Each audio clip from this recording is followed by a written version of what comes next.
back. As the game's booting up here, let's do that. I'm opening a Pokemon pack. Got another cord. I'm missing 2 cards in Secluded Springs. Raikou, and Jumpluff. I've been unable to get either of them, and I've got What's Its Name in the Wonder Pick multiple times. I don't know. Whatever. Alright, let's go in here. Let's select.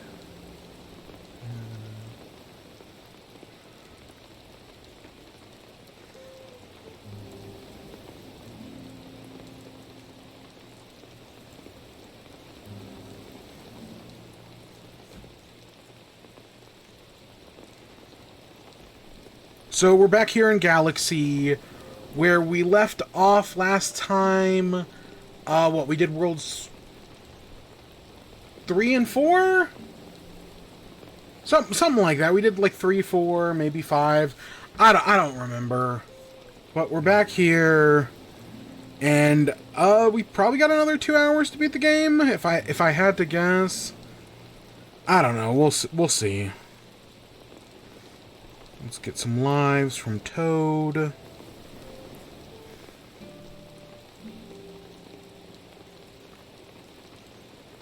So for the show tonight, we actually do have a few news stories. I know last week we didn't really have anything. There was one story I wrote down, or like I marked it down on, because I keep all my bookmarks on Twitter. I put it down, and then I forgot to talk about it. So it's our first story tonight. And yeah. Oh shit. Oh gosh. Okay, we're live. OBS updated this week, and for some reason OBS updating broke everything for me.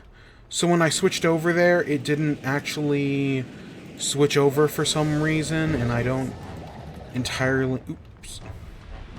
And I don't know why it didn't. But, okay, we're back in it. Oh, shit. Okay, there we go.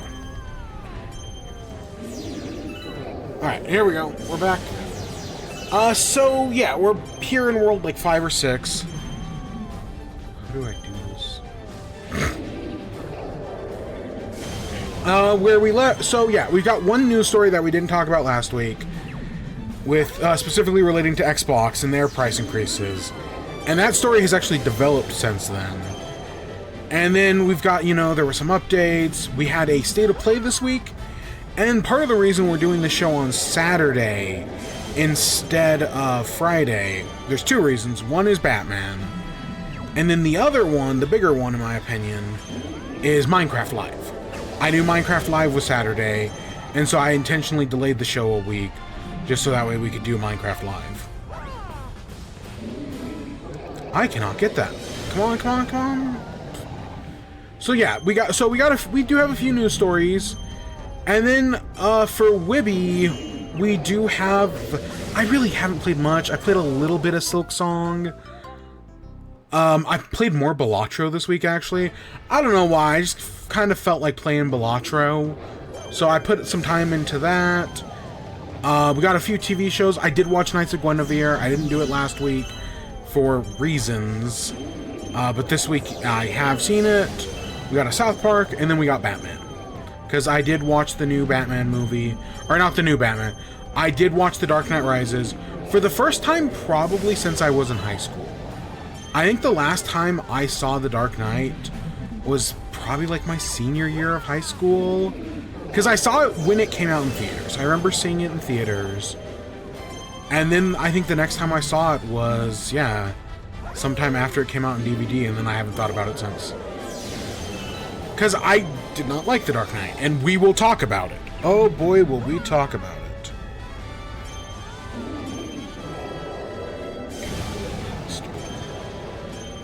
I just cannot get this. I don't know what I'm doing wrong here. Come on, there we go. Alright, I guess with that, let's get into our stories. So, our first one comes from Xbox. So, last week, you remember how earlier in the year, Xbox announced that they were increasing their prices? That because of Donald Trump's tariffs, Xbox was forced to increase their prices. They weren't the only studio to do this. Nintendo increased their prices on the OG Switch, Amiibos, and a bunch of other things. Like, if you wonder why there are $50 Amiibos right now, it's not entirely Nintendo's fault. That is partially Donald Trump's fault. Partially. I mean, they would probably be $40 without Trump, but still. And then Sony, a few weeks ago, increased their prices. They were the big holdout. Well, with that, you know, with all the tariffs and everything, I was like, okay, everyone's increased their prices. Xbox came out last week and increased their prices again. So, I don't have the old prices, I only have the new ones. But I know some of these are $50 to $100 up. The Xbox Series S with 512 gigs is now $400. The Xbox Series S with 1 terabyte, you know, the budget Xbox, is the same price as the Switch 2 at $450. Yeah, and Xbox is the one totally wiping the floor with Nintendo and winning this console war. The Xbox Series X Digital Edition, I don't know how much storage is in that, presumably a terabyte, $600. The Xbox Series X with a disk drive is $650. And then the Xbox Series X 2 terabyte Galaxy Black Special Edition, $800. Holy shit. That's, I mean, I'm not going to say you're able to get, like, the greatest gaming PC in the world for that, but you could probably get a pretty decent gaming PC for $800. One that can run most things at a decent, not a great number, but you can probably get something that works okay for $800. That's wild at $800. But again, it's Nintendo who's, and again, this isn't all Xbox fault. Part of this is definitely the president, who, you know, just keeps making things worse and still won't release the Epstein files because he's definitely in them. I mean, but we kind of all know that, right? Like, wow, shocker, Trump's in the Epstein files. Who fucking knew? Everybody knew. So those are crazy price increases. I mean, it's already bad. It does make me wonder, are we, ahead of this holiday season, are we going to see even more companies raise their prices? Is Nintendo going to come? Because when Nintendo raised their prices, they increased their prices for everything but the Switch 2. But with these things, are Nintendo going to now have to come back and be like, oh, well, we also have to increase the price for the Switch 2 now? Because I could totally see that. I could totally see Nintendo coming back in and being like, yep, we have to increase the price for the Switch 2. That is totally within the realm of possibility. I'm going to guess they're going to hold off the holiday season, even if, because Nintendo sells their consoles at a profit. Like, there's always been this thing about, like, Xbox and Sony sell their consoles at a loss because they make money off of games. Nintendo makes money off of games, but also makes money off of consoles. Because unlike Microsoft and Xbox, Nintendo's only in the console business. At least, you know, until, like, they started doing, like, theme parks and movies and whatnot. They're still, like, Xbox isn't, or Nintendo isn't making TVs or operating systems, or, you know, AI technology, whatever the hell Microsoft's doing nowadays. You know, Nintendo doesn't have Department of Defense contracts, unlike the other two. At least I would assume Nintendo doesn't have Department of Defense contracts, and I know Microsoft definitely does. They're fucking Microsoft, of course they do. I would assume Sony has them. They might not, but I wouldn't be surprised. But also, if you told me Nintendo had Department of Defense contracts, I probably wouldn't be surprised either. And we'll talk a little bit more, because we do have we actually have stories from all three publishers. You know, we got a PlayStation Direct, Xbox price increase, and we do have a Nintendo story as well.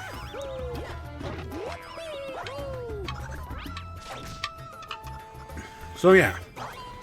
So on top of this, this was the story last week. Since then, the other, you know, there's a new Xbox system, kind of. An Xbox collaboration, let's say, with the Xbox ROG Ally. Or with the ROG Xbox Ally, which is going to have 2 SKUs. And that comes out later this year. Or I think that comes out in like 2-3 weeks.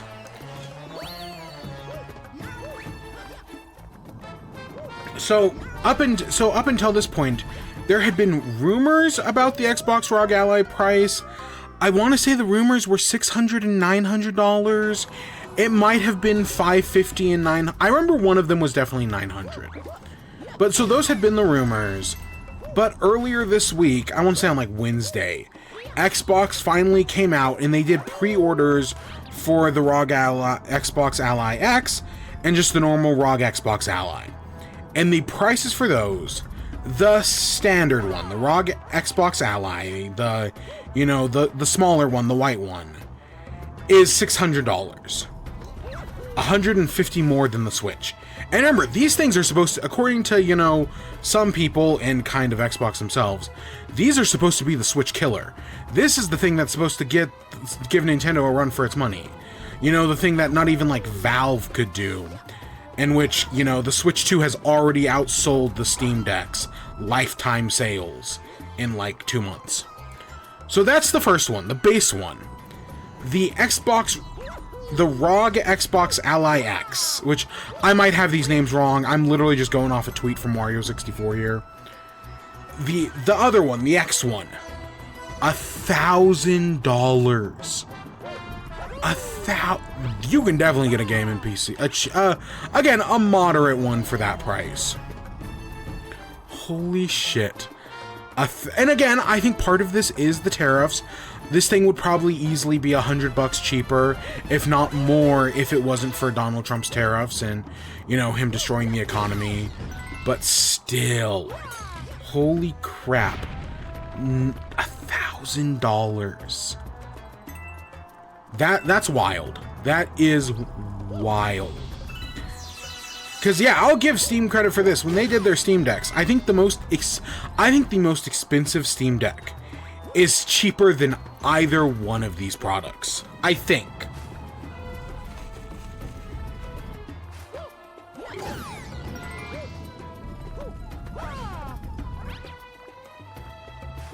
So yeah, Xbox is... I don't think it's cockiness. It doesn't feel like cockiness. That like, oh, Xbox feels like they're so ahead of the game. Like, because Nintendo, it kind of feels like that. Like, oh, you know, the Switch sold 150 million units. We're Nintendo. We can do whatever we want. You know, they're in their cocky era. Which is usually bad Nintendo. That's not what this feels like from Xbox. This just... It's bad situation, but also... Oh my god, those prices. So... To make a long story short, I will not be buying one of these Xbox things. I probably wasn't gonna regardless, but at that price point, holy shit. Like, I've considered getting a Steam Deck. I could see myself using that. But the Xbox? No. Nope. That's just not for me. So yeah, that's our price update. Holy crap.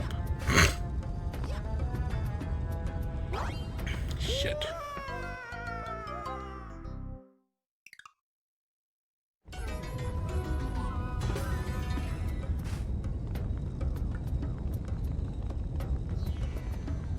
Alright, our next story is Mario Kart. So Mario Kart World got a new update. It's 1.3 update. Still no DLC, still no new characters or anything. So I was listening to Sea of Games' new video. If you've never heard of Sea of Gaming, originally I found right there they did a lot of Mario Maker stuff. Honestly, the whole reason I was so excited for Mario Maker 2 is because of them. And they still occasionally do stuff, and they put out a video talking about Mario Maker 3 and how they think Mario Maker 3 is going to happen because of Nintendo has this insistence on making games that constantly get updates.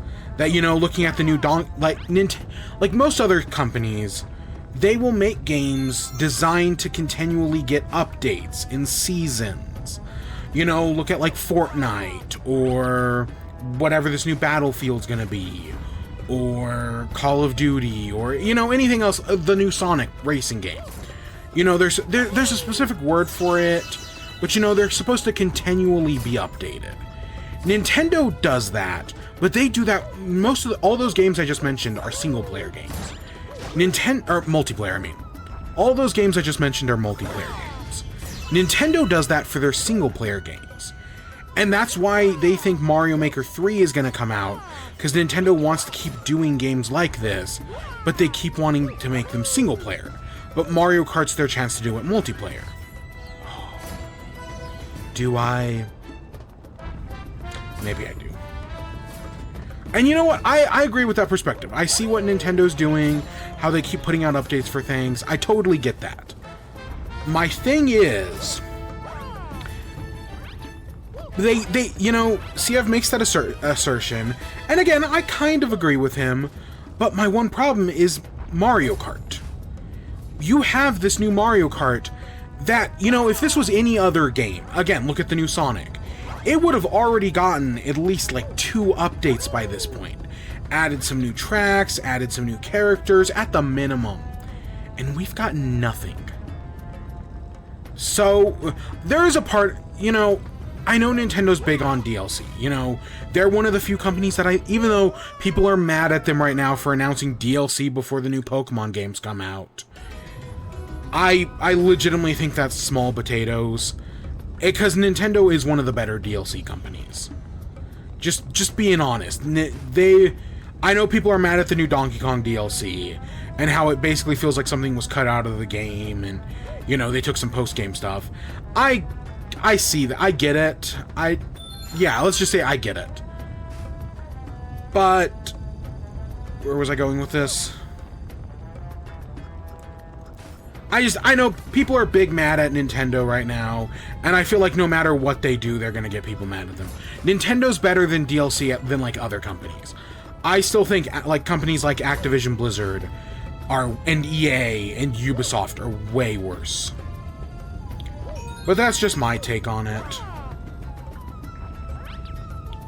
So, with that, we haven't gotten any Mario Kart DLC, and it really surprises me, but we did get a Mario Kart update.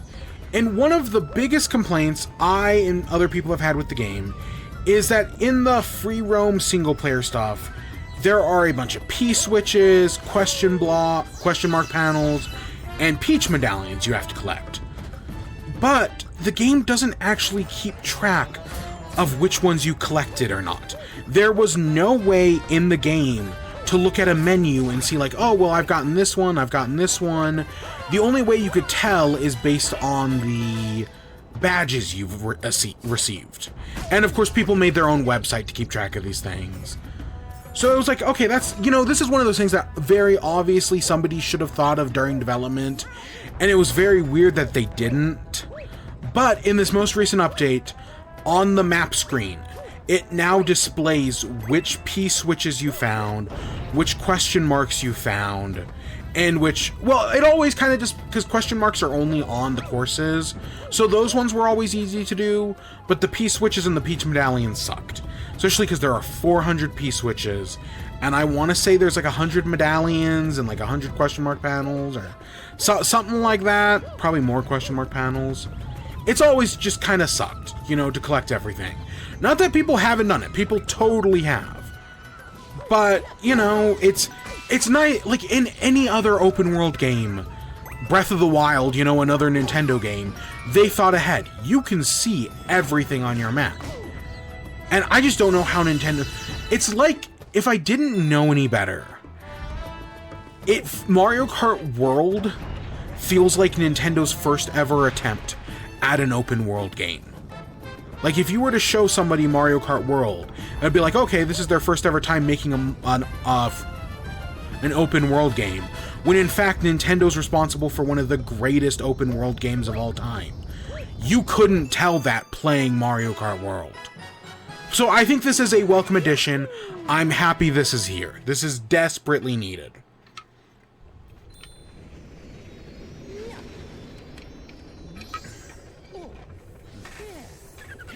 The other thing this update did is people have been mad at how you get characters. That, you know, you get certain characters for beating races.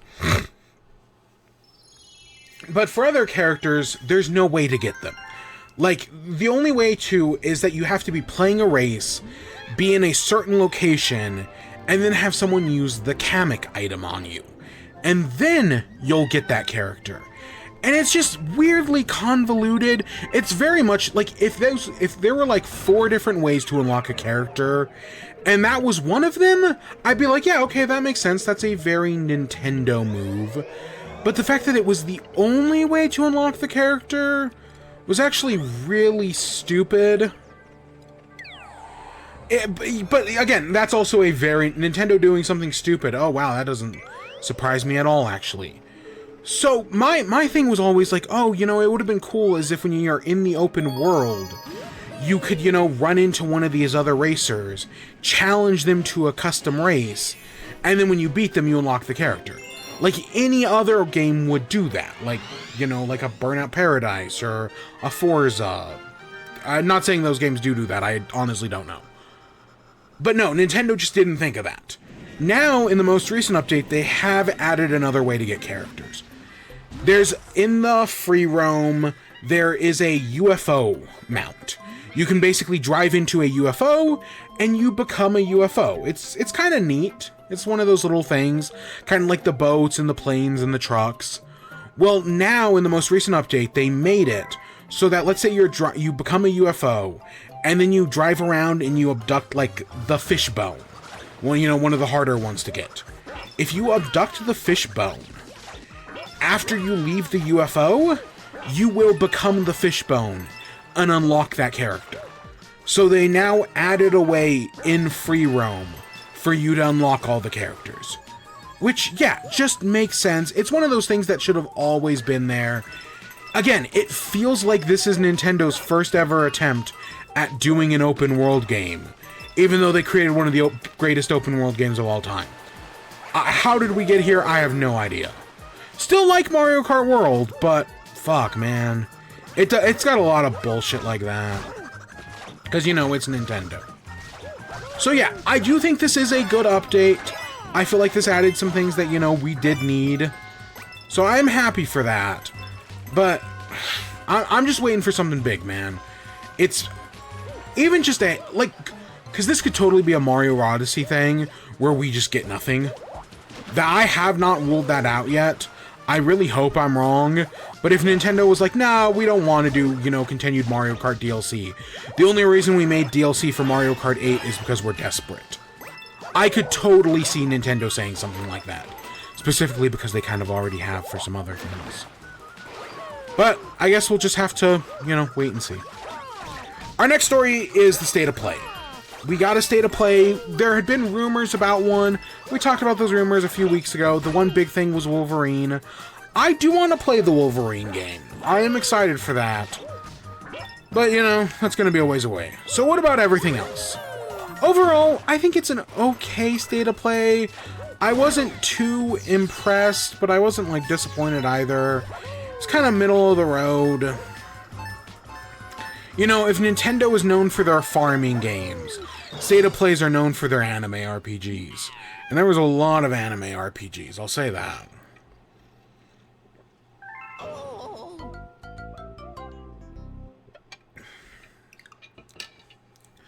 So, it started off with Sorrows.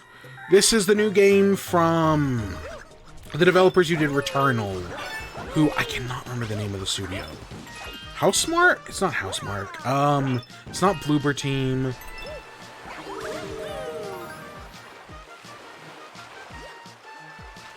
What are they? Sorrows. It is Housemarque. Okay, never mind. I guess I was actually totally correct on that one. So, this is their new game. Now, I heard great things about Returnal, and I know people are excited for this new one. I think it looks like Returnal, but, you know, it's doing different things.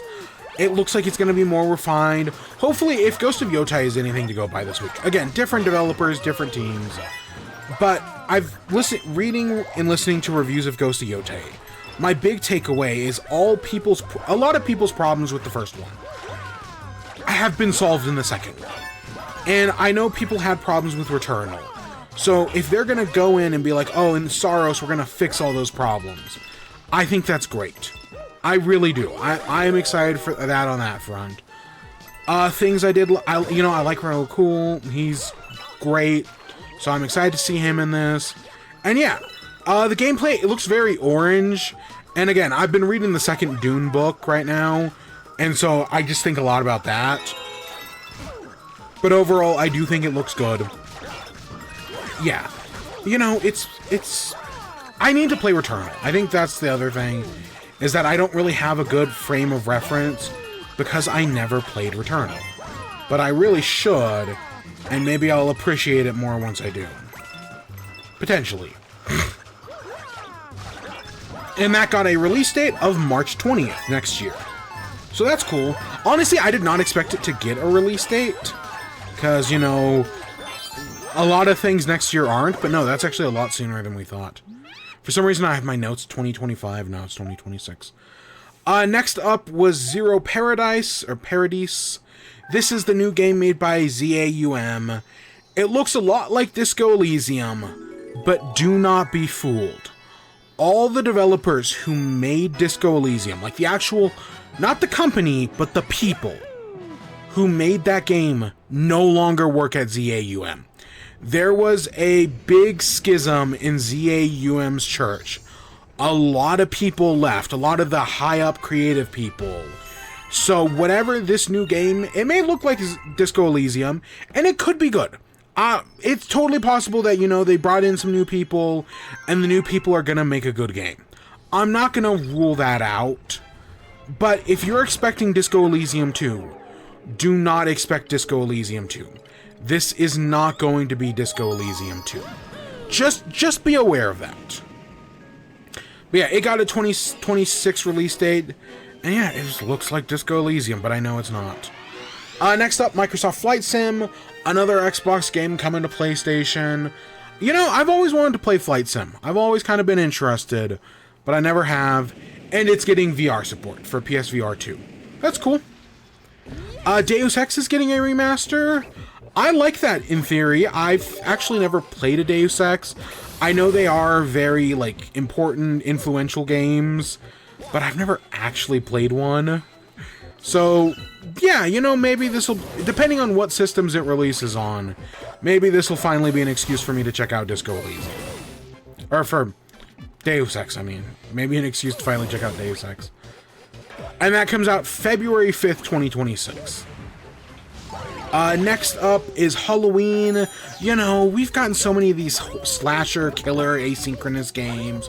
Halloween, Texas Chainsaw Massacre, Friday the 13th.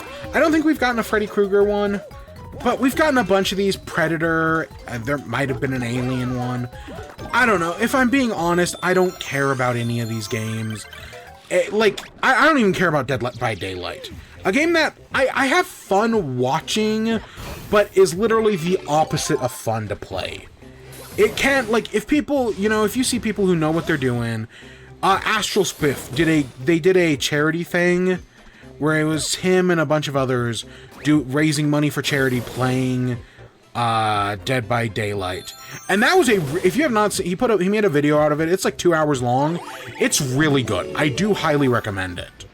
I also remember watching Achievement Hunter play Dead by Daylight back in the day, and that was a lot of fun. And I think I did have fun watching them play Friday the 13th. But these games just aren't for me.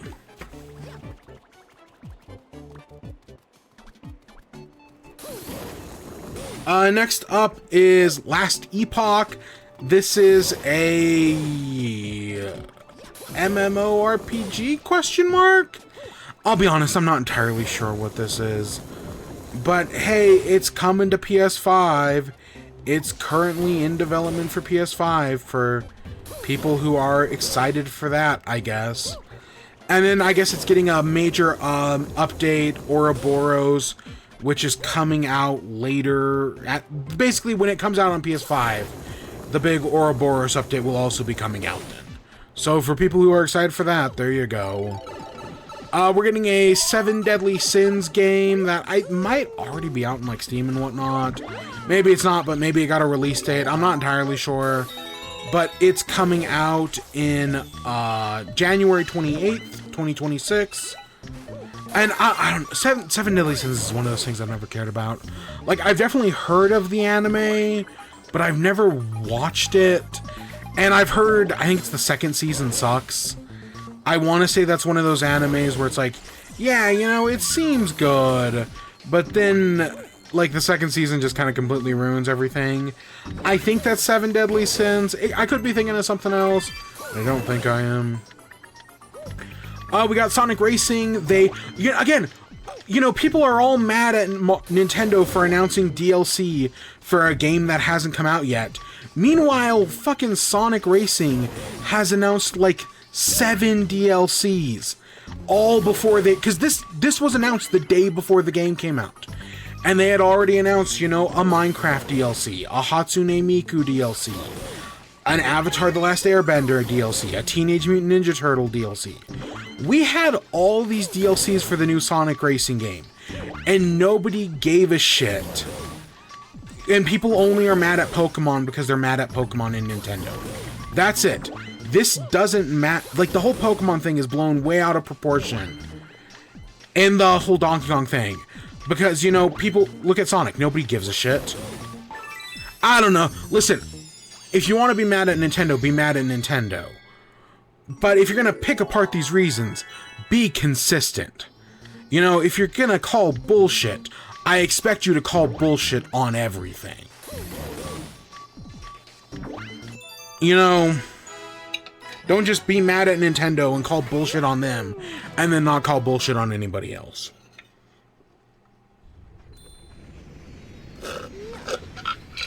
And I'm out of water. Fuck.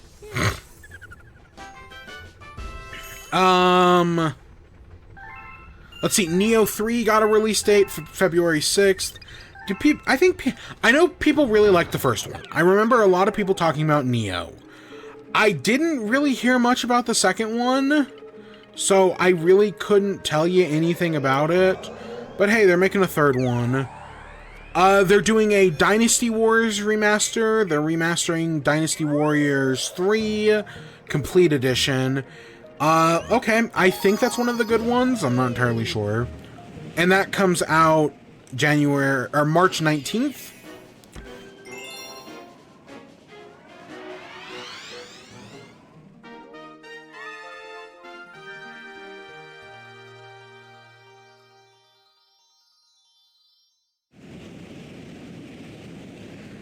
Code Vein 2, I don't know if this is... I'm assuming this had been announced already, but we did get a release date of January 30th. Unlike Neo 2, I do know people who liked Code Vein 3, or the original Code Vein. I do know people who liked that one. So Code Vein 3, or 2, I mean, cool. Final Fantasy Tactics comes out, like, next week. It comes out in, like, 3 days. Hey, yeah, that's coming out. Let It Die Inferno. This is a sequel to Let It Die. For some reason, in my memory, Let It Die is a Suda51 game, but it might not actually be Suda51. Let's see. Is it? Let's see. So if I go on the Suda51... If I look up Let It Die, it was made by...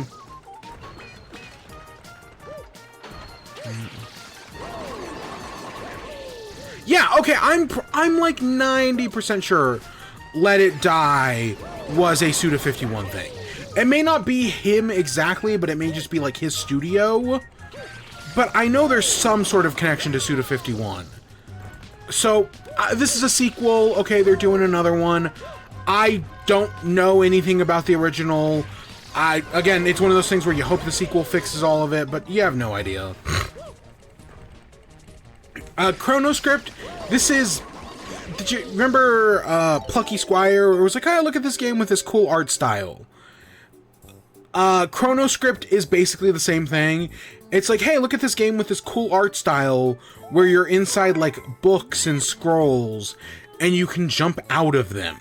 That's a cool idea. And again, Plucky Squire was interesting. Too bad the game treated you like a baby. Hopefully this one will do better, because, again, there's a cool idea here. It just, execution matters. But no, I think it looks good. Crimson Desert, this is another RPG thing. I have no frame of reference for it, if I'm just being honest. But hey, it's coming out March 19th, 2026.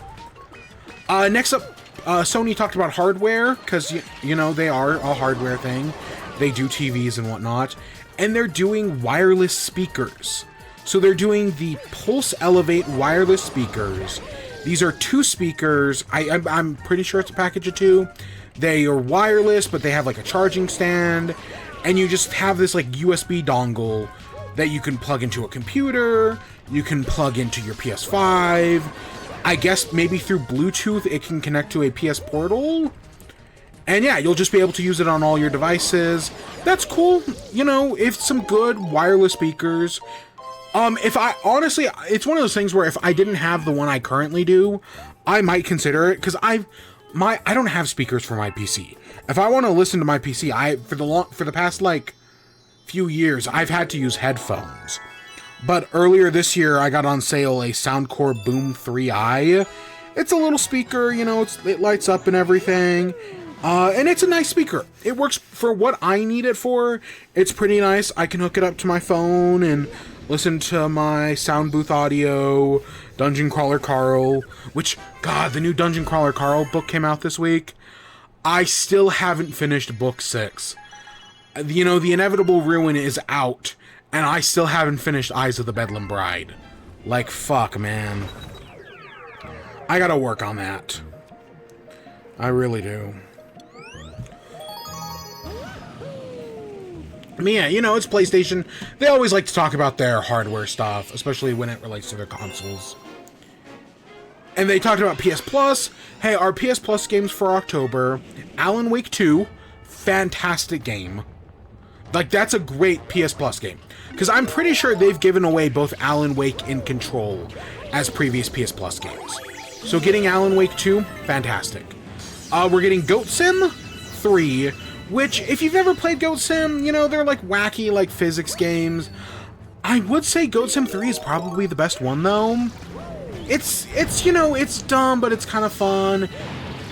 In its sort of dumb way. If you've got PS Plus, you know, you might as well check it out. There are worse ways you can spend your time. And then finally, Cocoon, which is not made by the people who did Limbo and Inside, or maybe one of them, or I have no fucking idea. I know there's some sort of connection to Limbo and Inside, I think. But no, I think Cocoon is a fine game. Never beat it. Actually, I didn't put that much time into it on Switch. How do I stop this thing? Okay, there we go. I know I've gotten to the end of that level and jumped off before.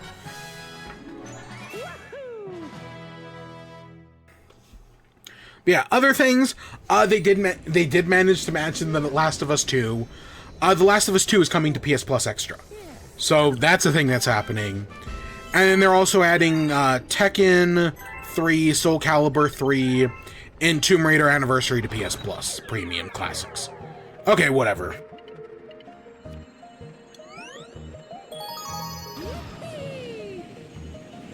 And next, Gran Turismo. Hey, guess what? In the past, like, 20 years, Gran Turismo has sold 100 million units. Okay, you know, that's actually not bad. And then they announced Gran Turismo 7 is getting a Spec 3 update later this year in December. Okay. And then they announced a God of War 20th Anniversary DualSense controller. Yeah, I'll stick to my Astrobot one, thank you very much. And then they ended off with Insomniac's Wolverine.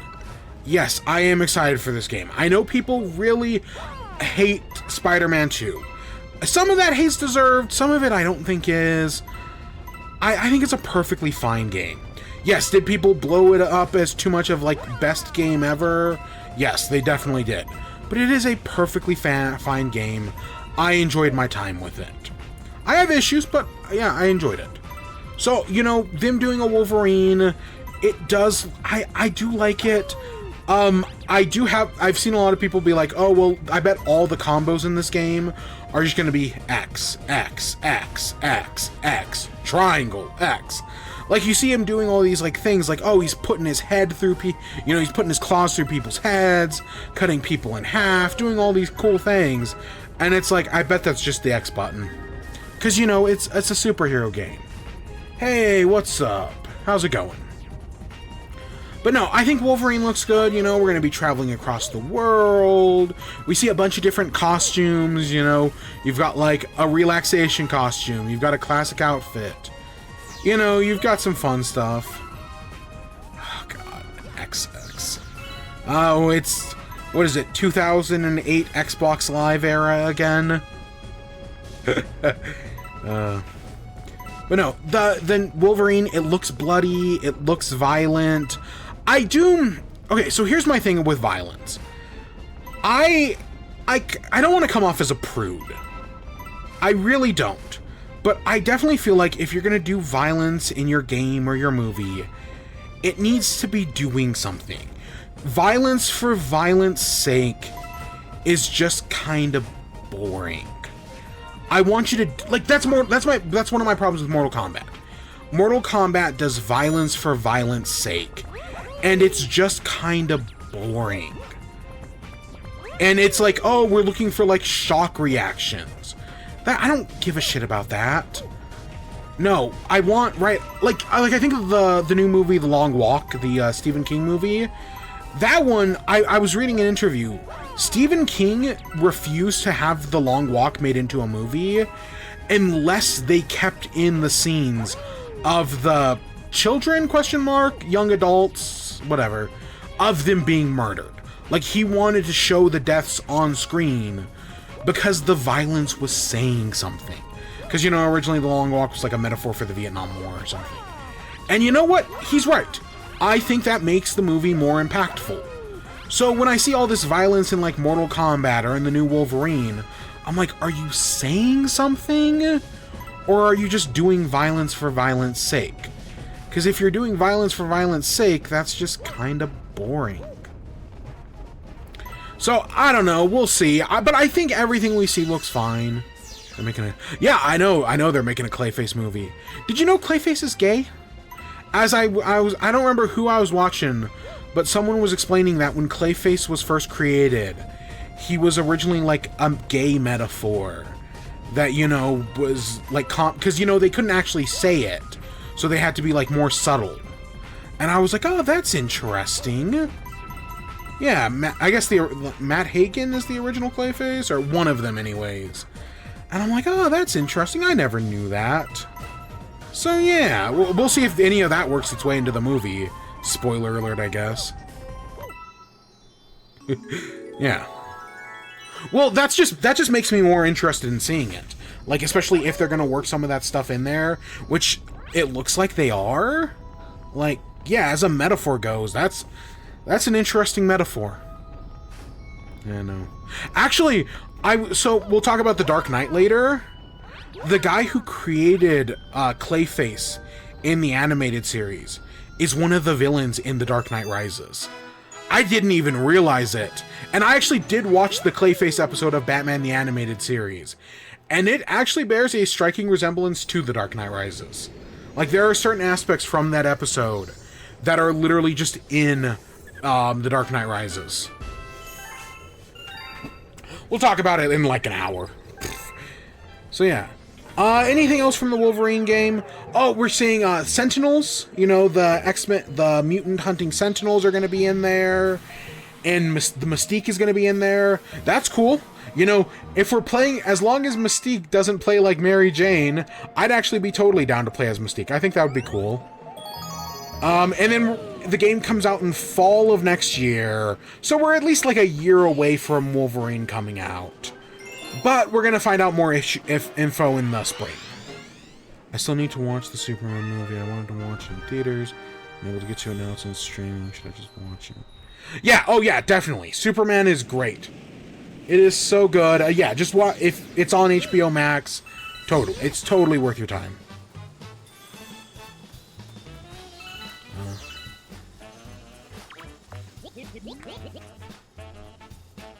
Yeah.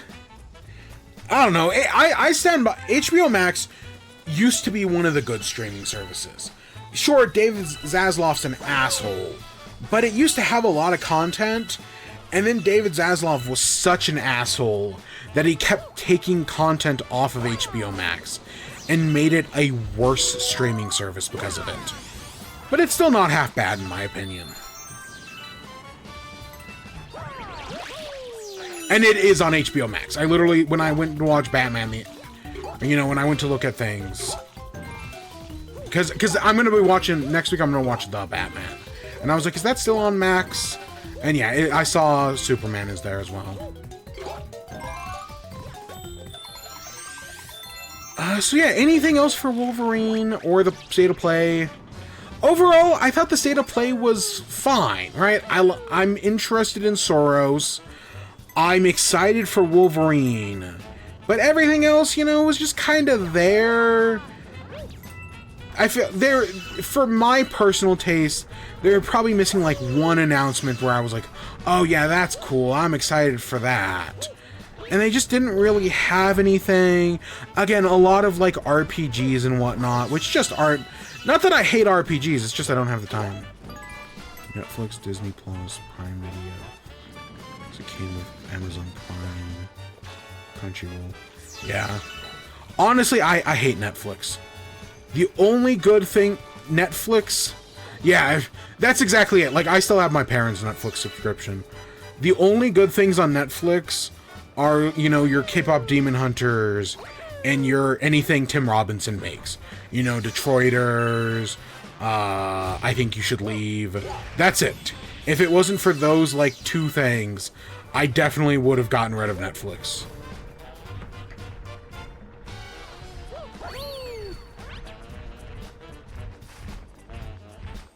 But if you have never seen I Think You Should Leave and Detroiters, highly recommend both of them. They're great shows. Fantastic comedies. So yeah, I think State of Play, I don't know. I'd probably give it like a 6. Because there are things I am interested in. But nothing that blew me away. I think a 6 out of 10 is, yeah, kind of how I feel about things. Yeah, I don't watch boxing, so I'm no judge on that. Look, it's the Womp King! Exactly. So next up, we got some Nintendo news. So, our boy Doug Bowser, the current COO and president of Nintendo, announced this weekend that he is retiring. After, 5 years? 6 years with the company.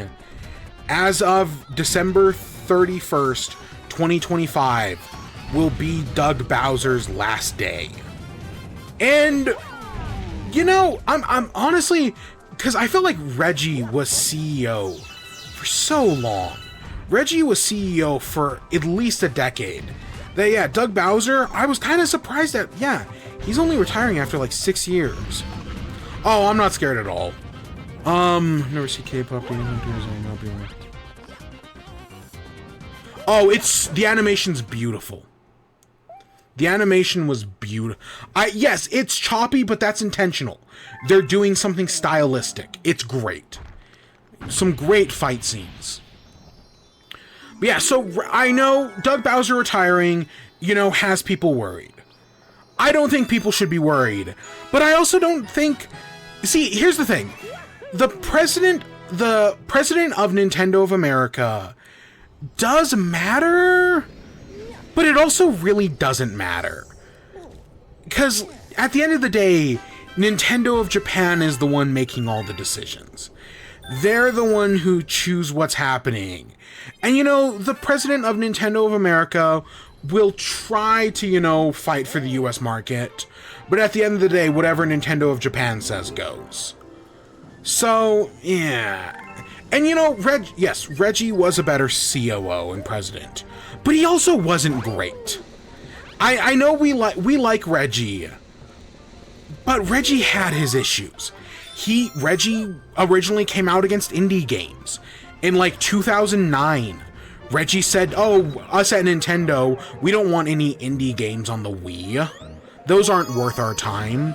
A lot of the YouTube stuff that everybody, you know how Nintendo for years famously didn't allow their videos on YouTube. While that was mostly a Nintendo of Japan decision, Reggie did not help with that. He was president the entire time. Bowser, what is the one making the prices? Oh, I can tell you, he is not the one making the prices. Yeah, Doug Bowser was not the one making the prices. I can guarantee you that. He probably had, like there were conversations with people, and he was probably in those conversations. But at the end of the day, Nintendo of Japan's the ones that make the decisions. But yeah, no, I've seen the comparison that Doug Bowser was the Joe Biden of Nintendo presidents. Like, yeah, he did his job, but he didn't really do anything, like, spectacular. Like, people say, like, if you listen to Republicans will say, oh, Joe Biden destroyed the country. No, he fucking didn't. Joe Biden did nothing for 3 years. And that's kind of how I feel about Doug Bowser. Doug Bowser did nothing for 3 years. The only time Doug Bowser ever did anything was really this last year, in which everyone got pissed at him for the price point. And he did the whole, oh, well, if you can't afford a Switch 2, we have a product for you, the Switch 1. That was it. Honestly, other than that, Doug Bowser didn't really do anything. And at least Doug Bowser's whole thing is still, like, far less than, like, Joe Biden, who the thing that ruined his last year was Israel. Right? He came out as a staunch defender of Israel and giving them all our money to commit genocide. That's what killed Joe Biden. And yeah, I could see the argument being made that the Switch 2 is what made Doug Bowser retire. Because, the reaction to that, even though the Switch 2 is selling really well, Nintendo's PR is in the fucking toilet. And if Doug Bowser's our fall guy for that, then yeah, I'm not surprised at all, sadly. But yeah, no, I think Doug Bowser he was whatever. He didn't do anything terrible, but I don't think he did anything great either. He just kind of existed as CEO. He showed up in like 2 or 3 videos, because that's what people liked about like Reggie and Iwata, is that they were in videos. They did things. We got to see their face all the time. Whereas Doug Bowser doesn't really show up in things. When was the last time you saw Bill Trinan in anything? It's just a lot of this stuff. Like, the only thing that, like, the only one we really see anymore is,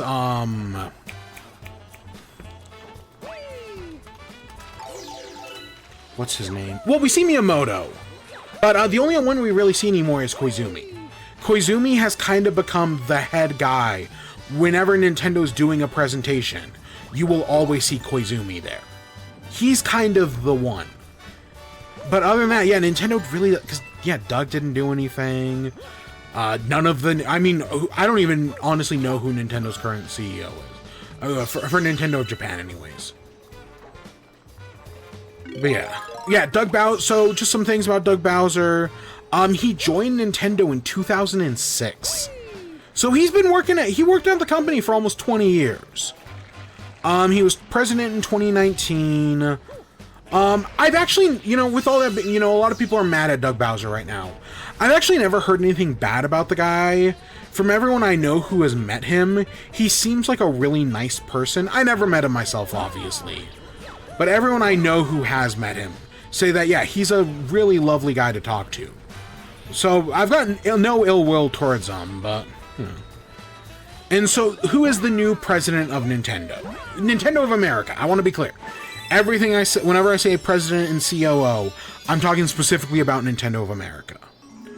The new president of Nintendo of America is Devin Pritchard. I have She was formerly the vice president of Nintendo of America. So she's been like set up for this position.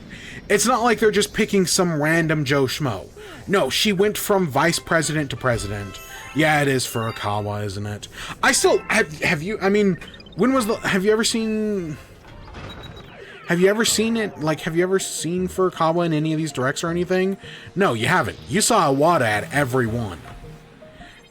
I'm just saying. But yeah, Devin Pritchard. Yeah, she's worked at Nintendo for also an equally long time. She's the current vice president, and she'll start her job as president on January 1st. I've seen, of course, you know, those people came out of the woodworks and were like, oh, Nintendo has a woman as their president. Nintendo's doomed. Oh, Nintendo has gone woke. You know, your grums and whatnot. She's been in the job for years now. It literally means nothing. These guys are just being sexist because that's their job. You know, that's their grift. This means nothing. Again, the president of Nintendo has like barely any power. Exactly, who cares? But, you know, sexists do. Donald Trump does. You know, he cares. Because he hates women. Well, okay, he likes younger women, you know? Donald Trump's like women that his friend Jeffrey Epstein likes. You've probably read the letter between them, and their secret that they share about the type of women they like. I don't know. Now, admittedly, I've never heard, I've only known male Devins as well, but I could see it being a female name. Yeah, but yeah, no, I think it'll be fine. The other change is, so she's becoming COO and president. Satoru Shibata from Nintendo of Japan, meanwhile, is going to be the new CEO of Nintendo of America. So they're sending over someone from Nintendo of Japan to work at Nintendo of America, with the idea that they're gonna strengthen global coordination. This is the one I'd be more worried about, because again, Nintendo of Japan is the one that makes all the rules. And Nintendo of Japan doesn't understand America. Like, we talk about how dumb Nintendo's business decisions are. Part of that is that Nintendo of Japan just doesn't get America. They get Japan really well, but they don't get America. And so I could see this causing problems. Potentially. But I honestly don't think this will matter. At the end of the day, this is just small potatoes. Nah, it's... I mean, to be fair, Nintendo of America has only ever had, like...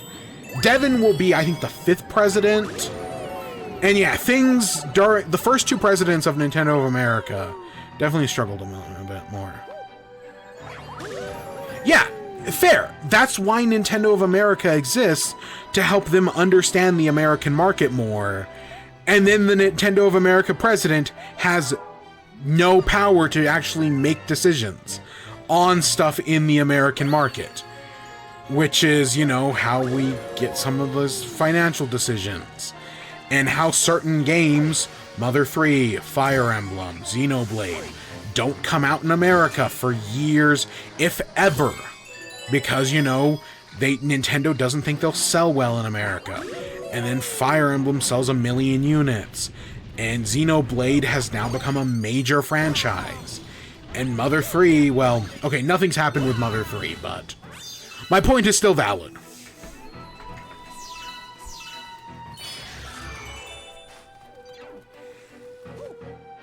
Don't even get me started on Tomodachi Life, like, fuck. Ugh. Another thing that happened under Reggie. So yeah, that's our update with Doug Bowser.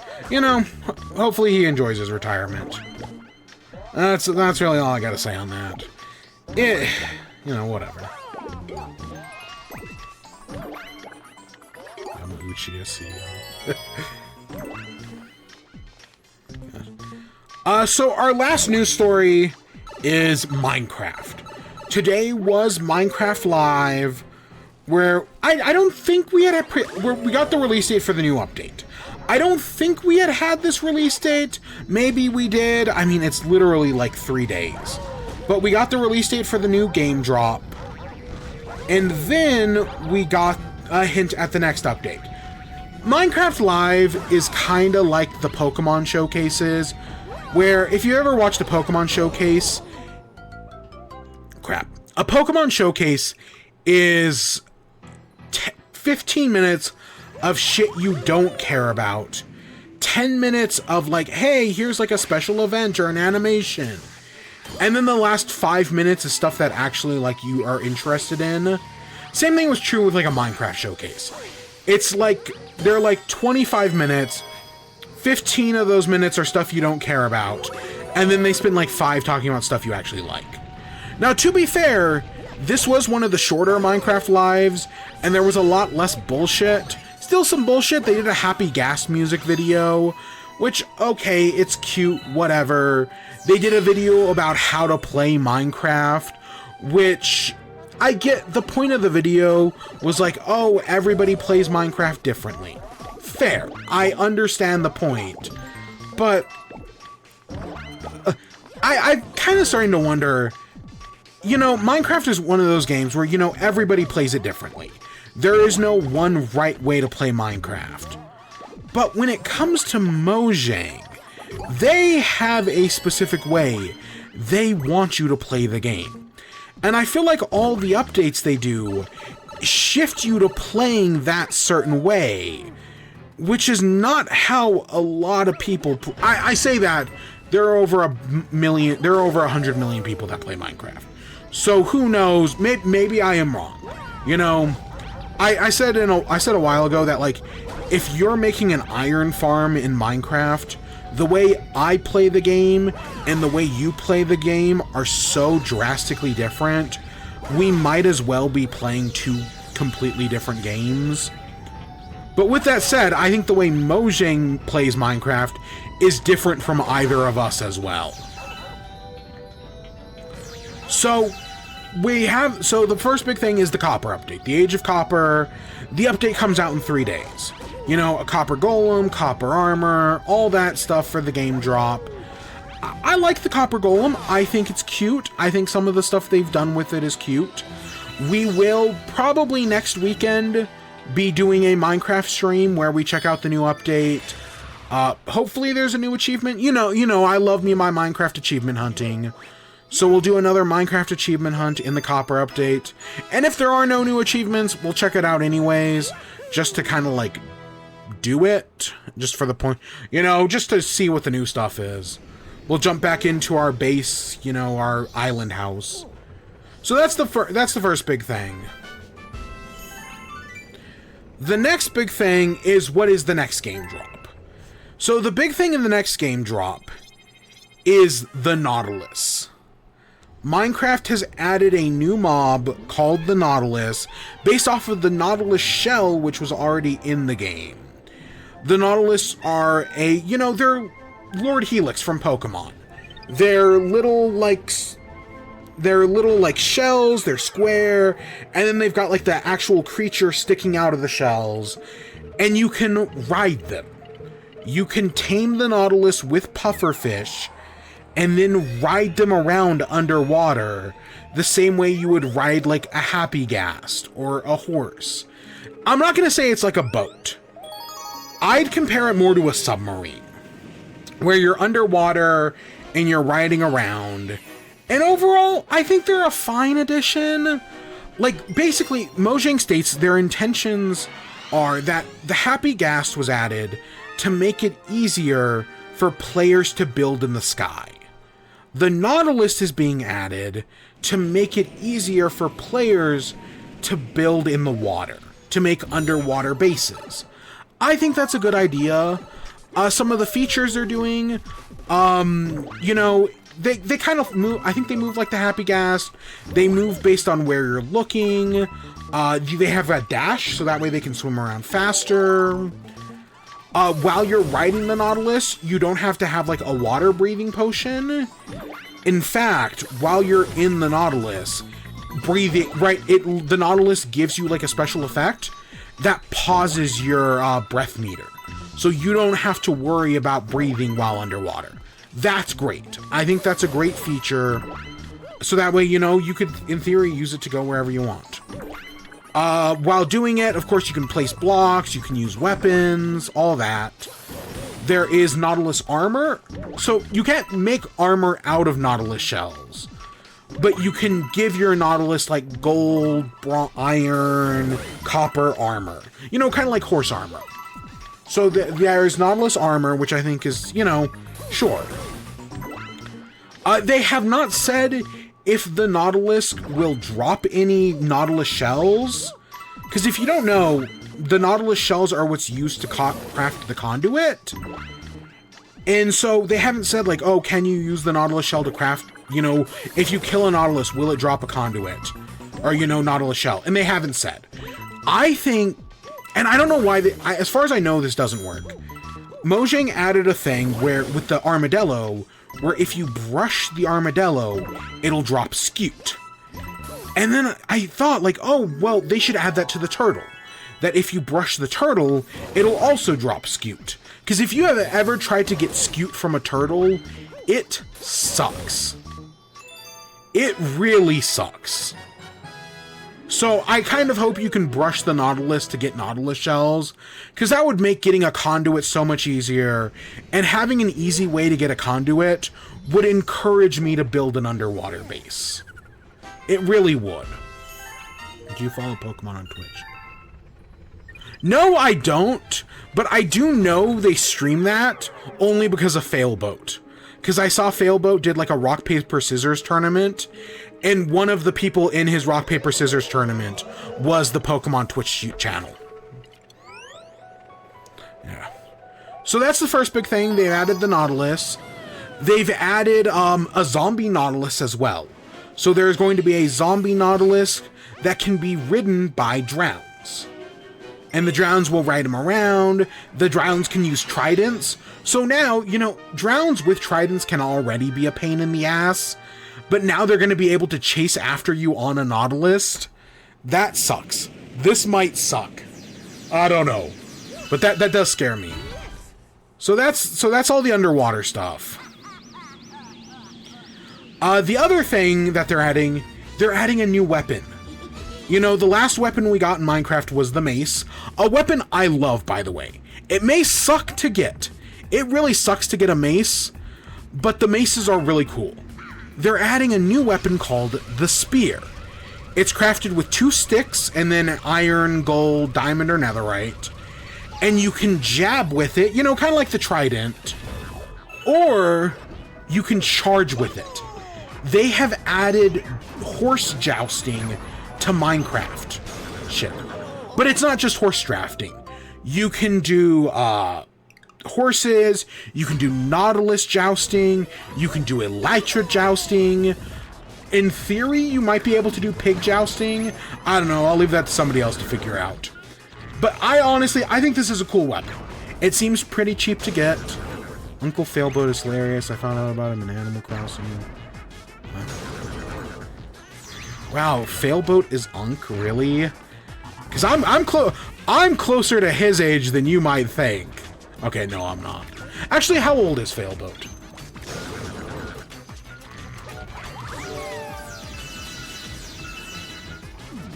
Yeah, okay, I am actually pretty close to Failboat in age.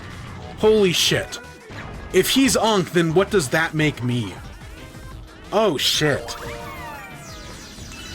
God, I'm old. So yeah, spears are a cool weapon. The big thing with spears is, you know how like the mace is based on fall damage. So, you know, if you're the farther you drop from, the more damage the mace does. The spear is the faster you are going, the more damage it does. So if you're like flying by on an Elytra, it's gonna do a lot of damage. If you're charging with a Nautilus, charging with a horse, it's gonna do more damage the faster it's going. Oh, I already have carpal tunnel. Don't worry about that. So yeah, I think the spear is a good weapon. There's a whole mechanic where you hold it up to charge it with it. And then, you know, because the mace is, or the spear is big and heavy, if you hold it for too long, it'll like, eventually it'll stop doing knockback damage. Then it'll stop doing, you know, when you're charging with the spear, it can actually, like, if you're charging at somebody on a horse, it'll actually knock them off of the horse. That's fun. So yeah, I think the spear is a good idea. I don't know how much horse combat you're going to do in the game, but I think that's cool. I have no idea.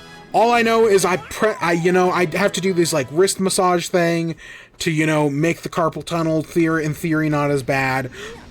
Most of the days it's not bad, but some days it fucking sucks. Like, some days I'll just randomly wake up and my wrist on my writing hand is killing me. So yeah, spear is a cool weapon, but you're not the only one going to be able to use the spear in Minecraft.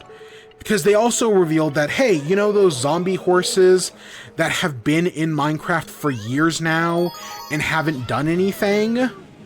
They're finally going to be able to spawn in vanilla.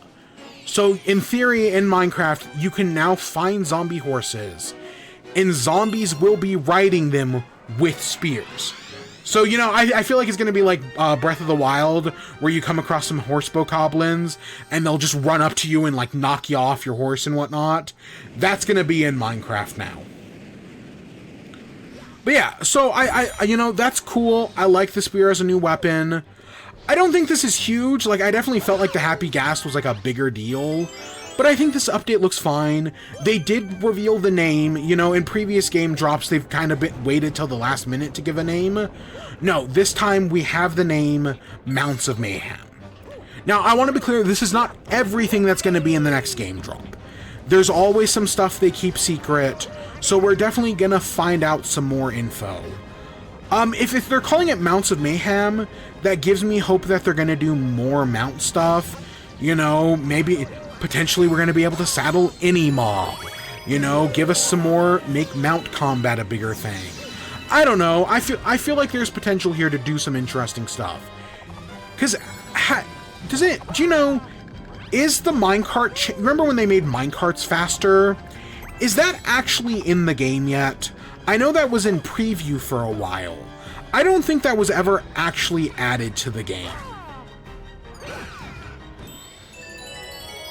Can't miss your 7 o'clock. Oh my gosh.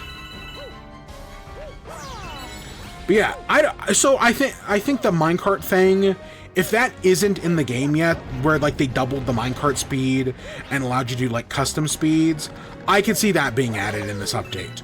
Because just imagine you riding on a minecart going at like half the speed of light, holding out your spear, and then just killing a warden in one hit. That would be funny. I think that could be funny. So yeah, that was, you know, Minecraft Live. Honestly, because they didn't do like Minecraft Dungeons, they didn't do Minecraft Telltale, they didn't do any of that bullshit. I honestly think it was one of the better Minecraft shows. Because yeah, I think all the updates look fine, and I'm happy to play the new Copper update. That'll be cool when I play that, like, next week. So yeah, and I think that's our last news story tonight. So I guess let's get to WIBE. We got what? We have 3 food things. Redemption for 1. And then we got 2. Well, actually, redemption for 2. Never mind. We got Silksong. We got Balatro. I do actually have an anime. Ooh, I do have I did not write it down in the notes, but I do have one. Ooh, yeah, I actually did watch one. What was the name of it? We'll talk about it here in a minute. I'll put it in my notes right now. Oh, cool. That one's... I'm just waiting for the dub to come out then. I think it was called... Empire? That sounds right. Okay, we'll get to it. So, and then, of course, we got a new South Park, and then we have The Dark Knight Rises, which is what we'll end on. So I guess let's get into things. So, a few weeks ago, or a few months ago, this a while back in the show, I talked about going to Krispy Kreme, the donut place. And when I went, they were doing a promotion with a chocolate glazed donut. Where, you know, if you've ever had like an original glazed donut from Krispy Kreme, you know what they're like. They were doing a chocolate glaze. That's like the glaze has chocolate mixed in. And I was like, oh, that sounds cool. I went and they didn't give me any chocolate glazed donuts. They just gave me chocolate donuts. And I was super fucking disappointed. So I was like, okay, they brought back chocolate glaze this week. Because when they fucked up my order, they were actually super nice about it. They're like, yeah, we can't fix it. We're sorry. They gave me a full refund. They were really polite about it. So when they announced they were doing chocolate glaze again, I was like, you know what? I'm going to give them another shot. I ordered the chocolate glazed donuts. I ordered through an app because that way I was able to get them half off. Went in person, and guess what? They fucked up. They fucked up the order again with the exact same problem. Instead of giving me chocolate glazed donuts, they just gave me chocolate donuts. This time, though, I caught it in the store. I was still there because I was like, I'm double checking. And I go up to the employee and I'm like, hey, this is the wrong thing. And he's like, oh, I'm so sorry. I'm so sorry. I guess I just wasn't paying attention. And this time I did get to try the chocolate glazed donut. So yes, they did correct it. My thoughts, they're fine. You know, imagine a chocolate, you know, a donut, but the glaze is made out of chocolate. They were perfectly fine. They tasted just like a Krispy Kreme donut, which, to be fair, Krispy Kreme doesn't have the best donuts. So yeah, they were fine. I'm glad I tried it, but I'm probably not going to do it again. So that was redemption number 1. Redemption number 2 is Domino's.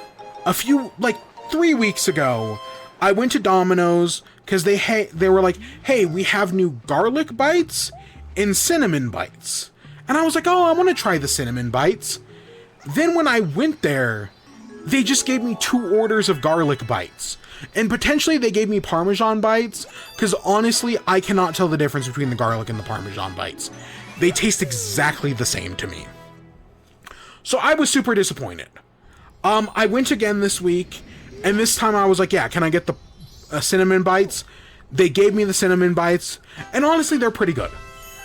The thing I would compare the cinnamon bites to is monkey bread.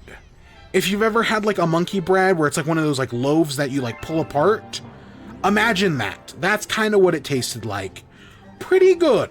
It's you know, Domino's, so you kind of know what to expect, but they're covered in cinnamon. They give you like a little cup of icing. Yeah, they tasted fine. I enjoyed them. As like a dessert thing, you know, they're still pretty good. I also got a pizza. I'll be honest, Domino's is one of those places that was hit by COVID, where it feels like since COVID, their food just hasn't been as good. And yeah, I was not impressed with the pizza. I still have some, and I'm gonna have to work my way through it, but yeah, whatever. Man, Domino's during their redemption era was so good, and now they're just not. They're just not it. Alright, are we getting close to the final level here? I think we are, barring there being a World 7. I don't know, I guess we'll see. Next up, we got Sonic Burger.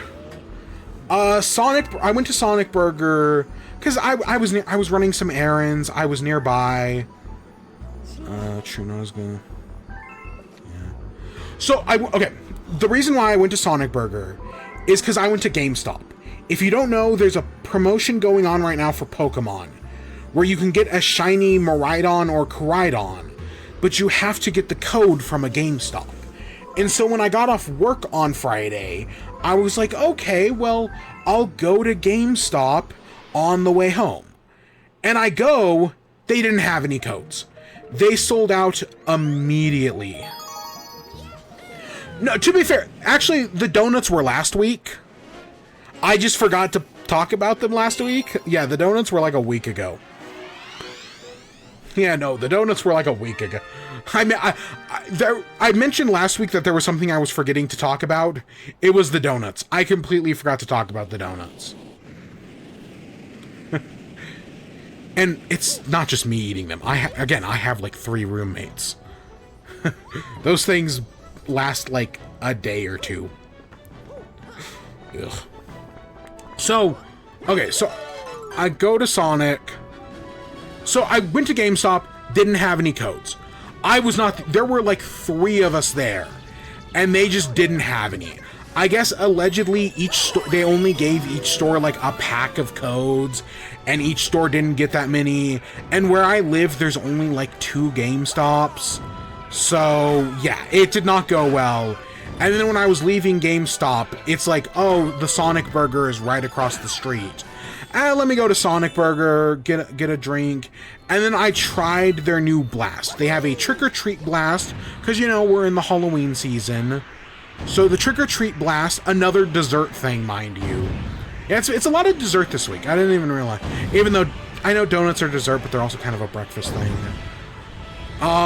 The trick-or-treat blast, it's M&M's, Oreos, and Heath for some reason? Yeah, Sonic Burger. That way you don't get it confused with a blue hedgehog.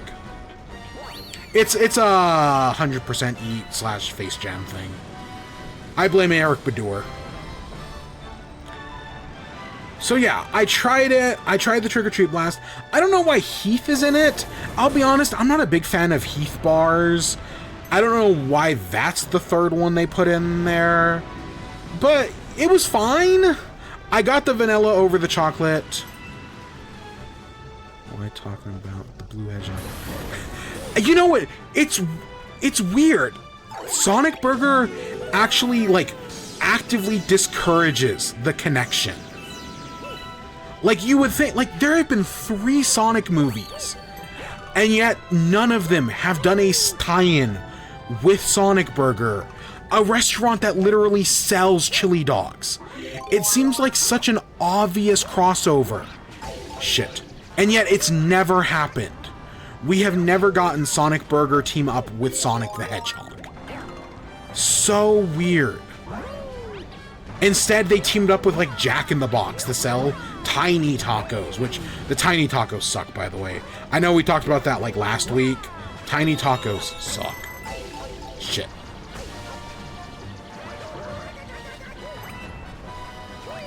So, yeah.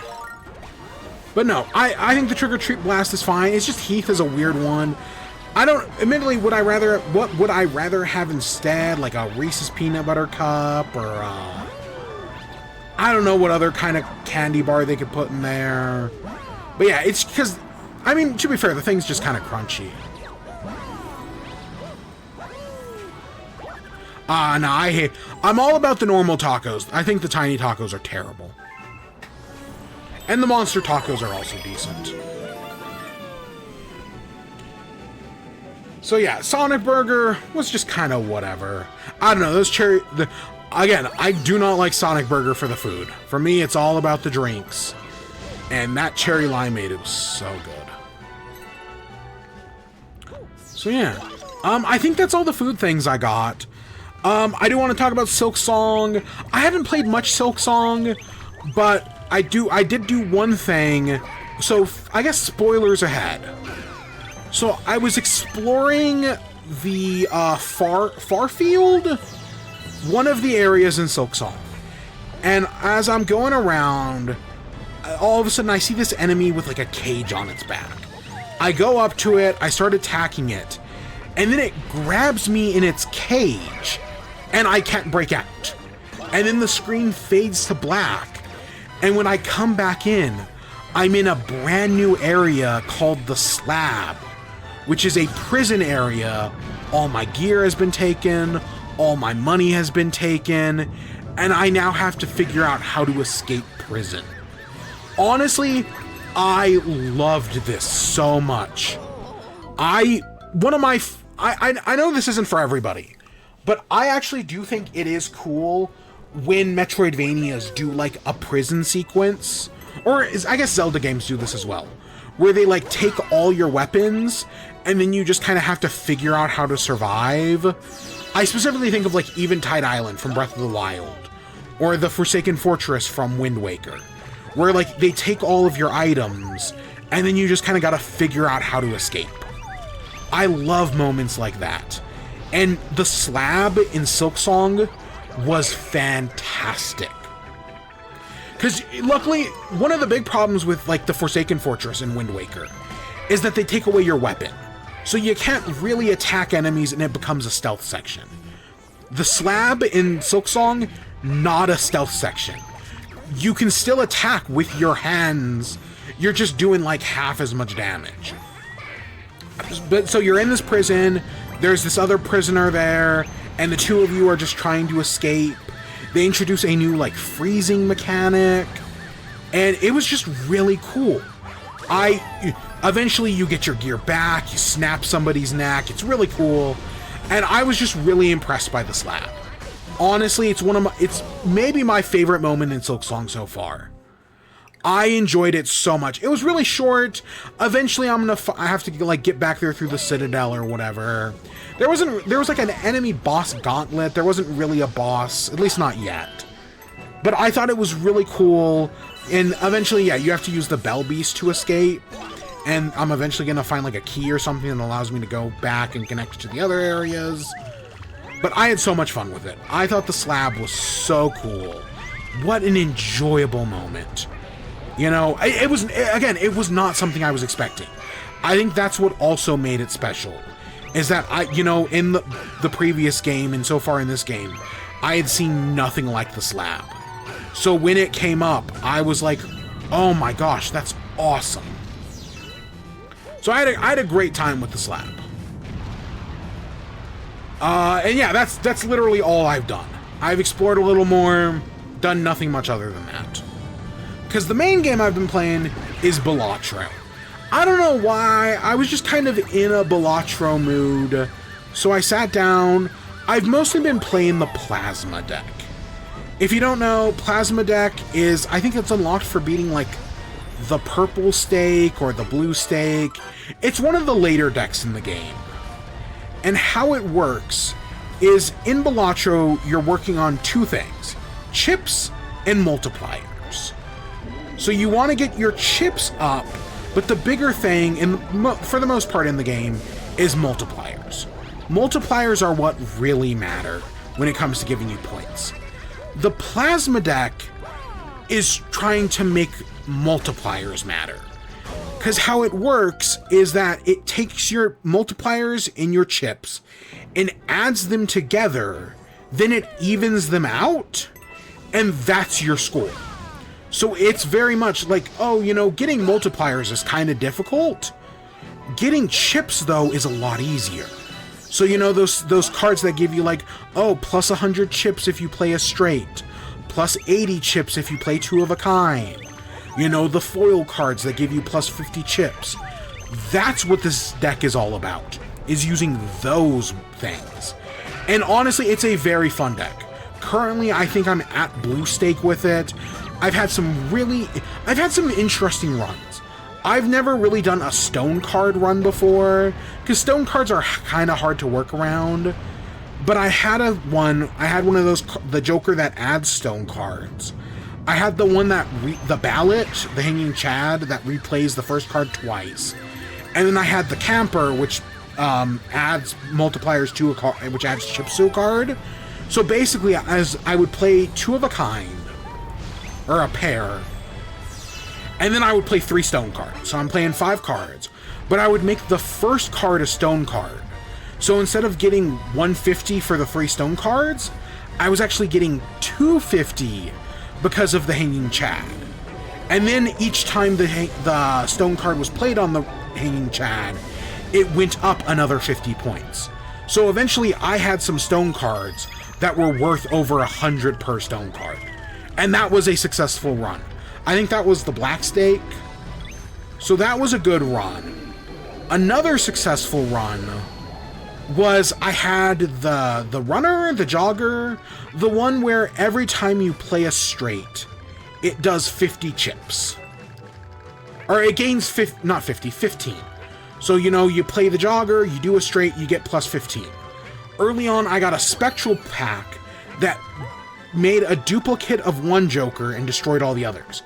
the only Joker I had at the time was the runner. So I now had 2 runners that gained, you know, so that was plus 30 chips per straight. And then I got the Brainstorm, which is kind of like the blueprint. It duplicates a Joker. So basically, I had 3 of these runners. By the end of the run, I was doing 300 per runner. I was getting over 1,000 chips off of just high card, if I wanted. And I kept playing straight, so they kept leveling up. Crazy. It was crazy. And it worked. It worked fantastically. I think that was one of them. And yeah, now I'm at the blue stake, and I'm working on that. Maybe that was the black stake, and the other one was the green. I don't remember. Fantastic run. So I'm having a great time with Balatro. I still have not beat the orange stake on the Switch, because I'm playing this all on the Switch. Still have not beat the orange stake on the Switch. Those timed cards are killing me, man. Because all the good cards are timed cards, but you know how it goes. So next up is... let's talk about the anime, sure. So I watched an anime called Tear Moon Empire. I've talked in the past about how I like villainous isekais, which is usually a show where someone from our world gets isekai'd as a villain in a video game, and now they have to figure out a way to avoid their terrible fate. The best example of this is My Life as a Villainess, All Routes Lead to Doom, which is a bisexual harem anime about a girl who, you know, has to avoid her fate of being killed as the villain. Tear Moon Empire is not an isekai, but it takes the same ideas. So it's this girl who, you know, she was the princess of this kingdom, and her kingdom experienced famine. There was a plague. They ran out of money. And so eventually there was a revolution, and the people overthrew the princess. She spent, what, like 3 years in jail, and then eventually was beheaded. So that's how the show starts. And then after being beheaded, she wakes up.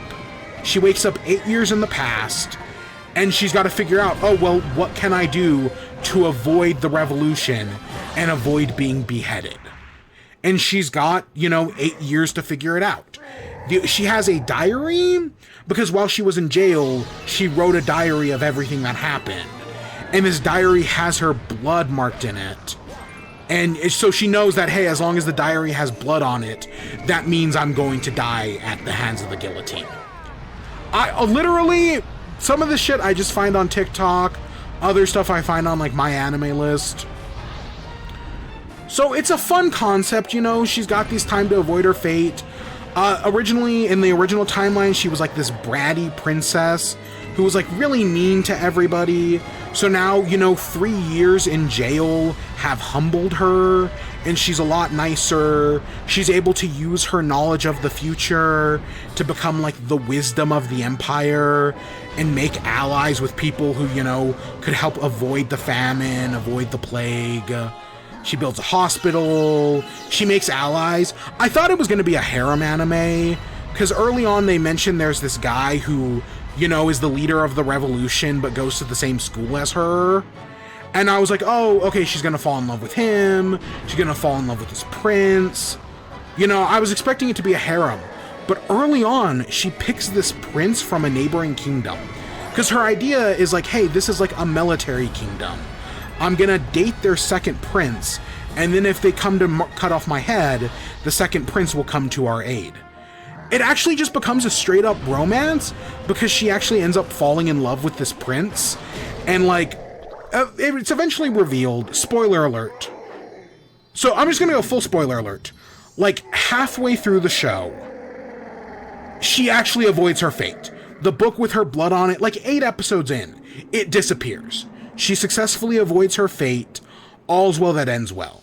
But it turns out the whole famine and the plague and all that was actually done by like a secret organization that plans to plunge the world into chaos. You know, think of the villains from the 3rd season of Legend of Korra. And now that their plan for her has failed, they're now going to move on to a different kingdom. which is the one of the prince she's in love with. So I was like, okay, that's very interesting. I like that idea. Admittedly, I do wish between episodes 8 and 9, there had been like a 3-year time skip. Because everything just happens so fast. Like, give us a little bit of a time skip. But other than that, it's a perfectly fine show. It's a cute romance. I'm kind of glad it wasn't a harem anime. I enjoyed it. I really don't have anything amazing to say out of it. It was like a solid like 7 out of 10. You know, nothing amazing, but nothing terrible.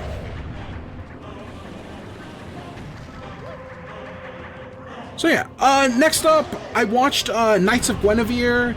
If you don't know, Dana Terrace, after, you know, having her show canceled by Disney, she's now gone to Glitch, who is the Glitched Animation, who does The Amazing Digital Circus, and has created a new show.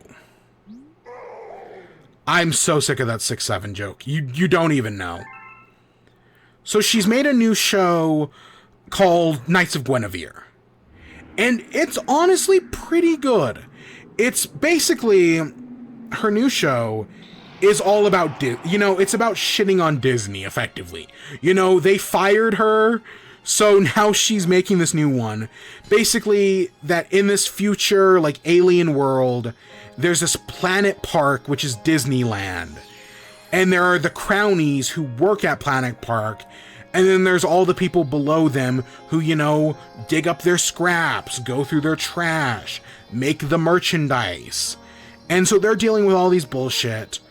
And so you've got Frankie, who is, you know, she wants to be a crownie. But, you know, she's waiting to prove herself. And eventually, you know, she gets her chance to prove herself. And she goes in, she finds a Guinevere, which is like a robot. And so she's gonna fix it up, and this will be her chance to finally work at the park. And that's what it's all, you know, there's this robot hunting them. It's literally just a pilot episode, but it's actually very interesting. The animation's good, it's creative. It's not like Digital Circuits, it's like hand-drawn. It looks hand-drawn. I was really impressed with it. I would love to see more of it. Who knows when we're gonna see more of it, but I think it would be cool. The Amazing Digital Circus is garbage. When it came out, I watched the first episode. This is interesting.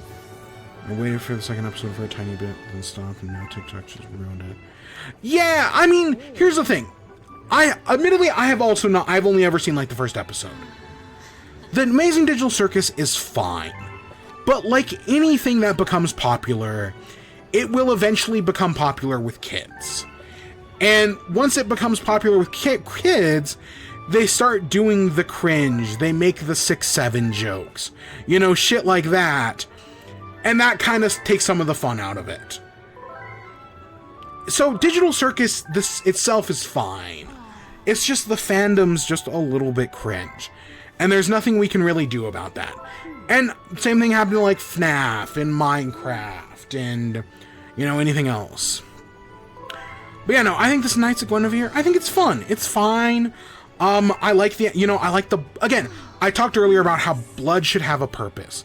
I like that they mention, you know, the theme park is built on blood, and you get to see that as it runs through, you know, the robots and whatnot. I think that's cool. The whole ending with the Guinevere robot killing, I don't know, the sun animatronic from Security Breach, that's crazy. So I'm curious to see what's going to happen from here. I hope they make more of it, because, you know, I like Dana Terrace, and I feel like there's a lot of potentially. You know, they're able to swear in this one, that's nice. So yeah, we'll just kind of have to wait and see. For some reason, so when we went to that final level, for some reason I thought there was another level, but I guess not. I guess that was just kind of it. I don't know what, maybe I'm thinking of 3D World, or 3D Land, I mean. Probably both, honestly. Alright, let's talk about South Park. So, we got a new South Park episode, and it's all about gambling apps.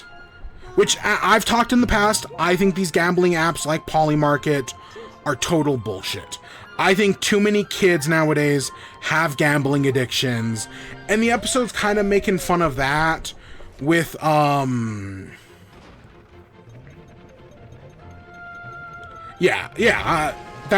named after the Googleplex.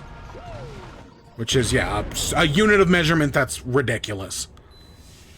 So yeah, the South Park, it's all about gambling apps, because on one of these gambling apps, there's a bet of, will Kyle's mom bomb a Palestinian hospital? That's funny, you know, it's been a while since we've seen Kyle's mom do anything, but it was a fine episode. What I liked about the episode was that it focused more on the kids. You know, with a lot of these ones, it's like, oh, here's a Butters and Jesus episode. Here's, you know, a Mr. Garrison episode. Here's a Randy Marsh episode. This one was mostly about the kids. And the stuff not about the kids was, Wile E. Coyote. They had Donald Trump be Wile E. Coyote as he keeps trying to trick Satan into getting an abortion. Or, you know, feeding him Plan B, or tricking him down the stairs. It very much felt like a Wile E. Coyote Home Alone thing. And it was kind of funny. It reminds me a lot of, like, their Osama bin Laden episode, where they're gonna do, you know, because after this, you know, national tragedy, South Park was like, oh, well, you know, let's just make people laugh with some classic humor. You know, after the whole Charlie Kirk thing, like, they weren't going to assassinate Cartman, even though I do think it would have been interesting if they did.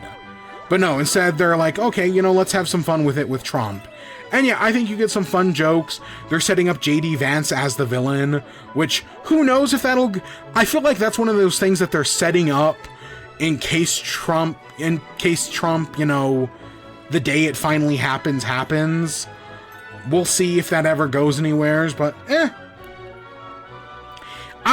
don't think it was an amazing episode, but I thought it was fine. You know, it's modern day South Park. What else do you expect? I've definitely seen worse. I'll say that. And, man, I thought we still had at least like another 20 minutes to talk about Batman. Shit. What are we gonna do now that we've beaten Galaxy? You wanna see me fight a Silksong? You wanna see me fight the last judge in Silksong? That'll be fun. Because I recorded that fight. Nah, I'm done with Galaxy for tonight. We beat the game, that was all I wanted to do. I'm good. I don't want to do any of the reason why I don't want to do any of the bonus stuff is because at some point I'm gonna go back and do I'm gonna play the Switch version at some point. Probably not this year, but next year. And when I do, I don't want to worry about any of that. I was like, I'd rather, you know, do all the 100% completion stuff on the Switch version than, you know, here on the Wii. Now, I do want to say, with that being said, this is not the last Wii game I plan on playing. While I have the Wii out, I do want to do New Super Mario Bros. Wii. Because I have not played that game since it released 15 plus years ago. So we're gonna, either next week or probably next week, we're gonna play New Super Mario Bros. Wii. So just, yeah, be aware of that.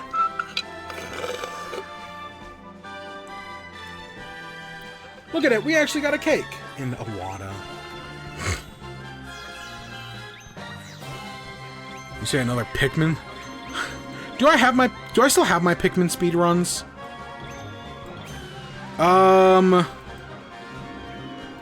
Do I still have any of those? Give me a second. Let me see. We can watch one of my old Pikmin speedruns. If I still have them somewheres. Thank you so much for playing my game. Not there. Okay, give me a minute. Dad. No, not one of those. I'm not talking about that. Alright, so that's that. Let's hit that, go over there, hit that, hit that.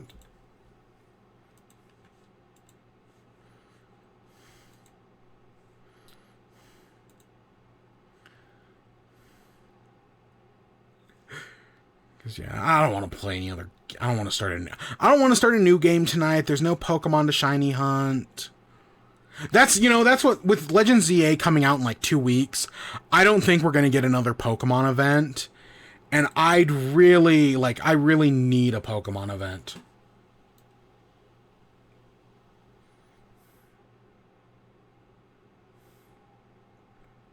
Or just something, you know?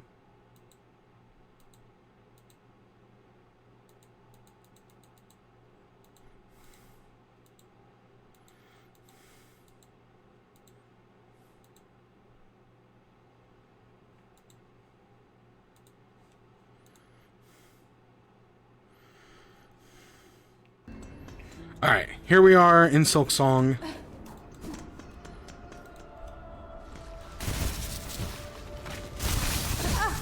I couldn't find the Pikmin stuff. I'm sure it exists somewheres, but...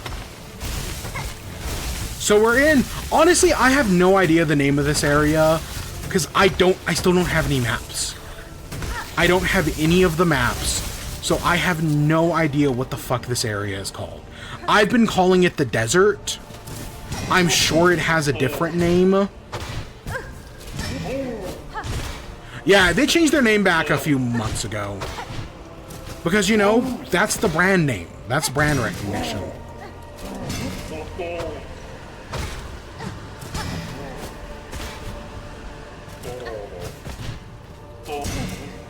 Okay, so let's talk... We're not going to beat anything tonight. We're just, you know, doing this. This is background noise. You know, this... Instead of playing you Subway Surfers or Minecraft parkour... This is my Minecraft parkour. I mean, we literally are doing parkour right now. Hardcore parkour. Alright, let's talk about Batman. So, the Christopher Nolan movies, we've spent the last 2 streams talking about them. We talked about Batman Begins, which I actually really enjoyed Batman Begins. I forgot how good that movie was. So I enjoyed Batman Begins. Then we watched The Dark Knight, which I also enjoyed. Oh god, not again. I remember when those dropper maps came out, by the way. I remember when I was there when the original dropper came out. Oh, that takes me back. Makes me feel old. I guess I am unk. So, we talked about The Dark Knight. The Dark Knight. One of the greatest movies of all time. Truly, The Dark Knight is an amazing movie. But was it a good Batman movie? Not really. It's a great movie, but I don't think it's a good Batman movie. Now, going to The Dark Knight Rises, I had the same expectations. It's a good movie. Let me say. Okay, with The Dark Knight Rises, I do not think of it as a good movie. I remember actually not really loving The Dark Knight Rises. It wasn't terrible, but it wasn't great either. And it had the same problem as The Dark Knight, of which it's not a good Batman movie. So even though I was going to watch The Dark Knight Rises, I wasn't exactly enthralled to see it again. I wasn't like, oh yeah, I've got to see The Dark Knight Rises again. I was just kinda gonna watch it. And having now seen it again, watching all 3 of the Nolan movies back to back, I'll be honest, I enjoyed The Dark Knight Rises a lot more than I expected. There are a lot of things that are set up in the first movie that I do actually think get really good payoff in the last one. Certain ideas, certain themes that are continued well. Like, I know people make fun of the Bane voice. I actually thought the Bane voice was fine. I think the actors are all amazing. Of course I'll be watching Supergirl. Of course I'll be. Yeah, I'm actually very excited. The comic it's based on is really good. So, yeah. And I was gonna, by the way, I was gonna read Hush this week. I had wanted to read Hush before because kind of like how I mentioned the last one took influence from The Killing Joke. I'm like 90% sure this movie takes influence from Hush. And I'd even found my copy of Hush, and then I just didn't get around to reading it. Maybe we'll talk about it next week. But yeah, so The Dark Knight Rises, I remember not really liking. I remember it having a bunch of issues, and definitely some of those issues are there. Don't get me wrong, I'm not going to say this is a perfect movie by any means. It's got some dumb stuff in it. I think as a Batman movie, it's got some issues. Like, it's doing elements of No Man's Land, but I feel like it's kind of missing some of the stuff that made No Man's Land so good. Like, yeah, is it cool seeing Scarecrow as, like, the judge? Yes. But what I like some of the gang war stuff. how Batman kind of has to change how he thinks about things to, you know, survive in no man's land. And this movie just doesn't do any of that. The adaptation of the Lazarus Pit is very weird. The adaptation of Bane is nothing like Bane. Again, they take influence from Hush. If I remember correctly, I'm a little rusty on that one. But there are a lot of things I liked about this movie. The acting is all very good. Michael Caine, Christian Bale, Tom Hardy, whoever's playing Talia al Ghul does a fantastic job. Anne Hathaway as Catwoman actually works really well.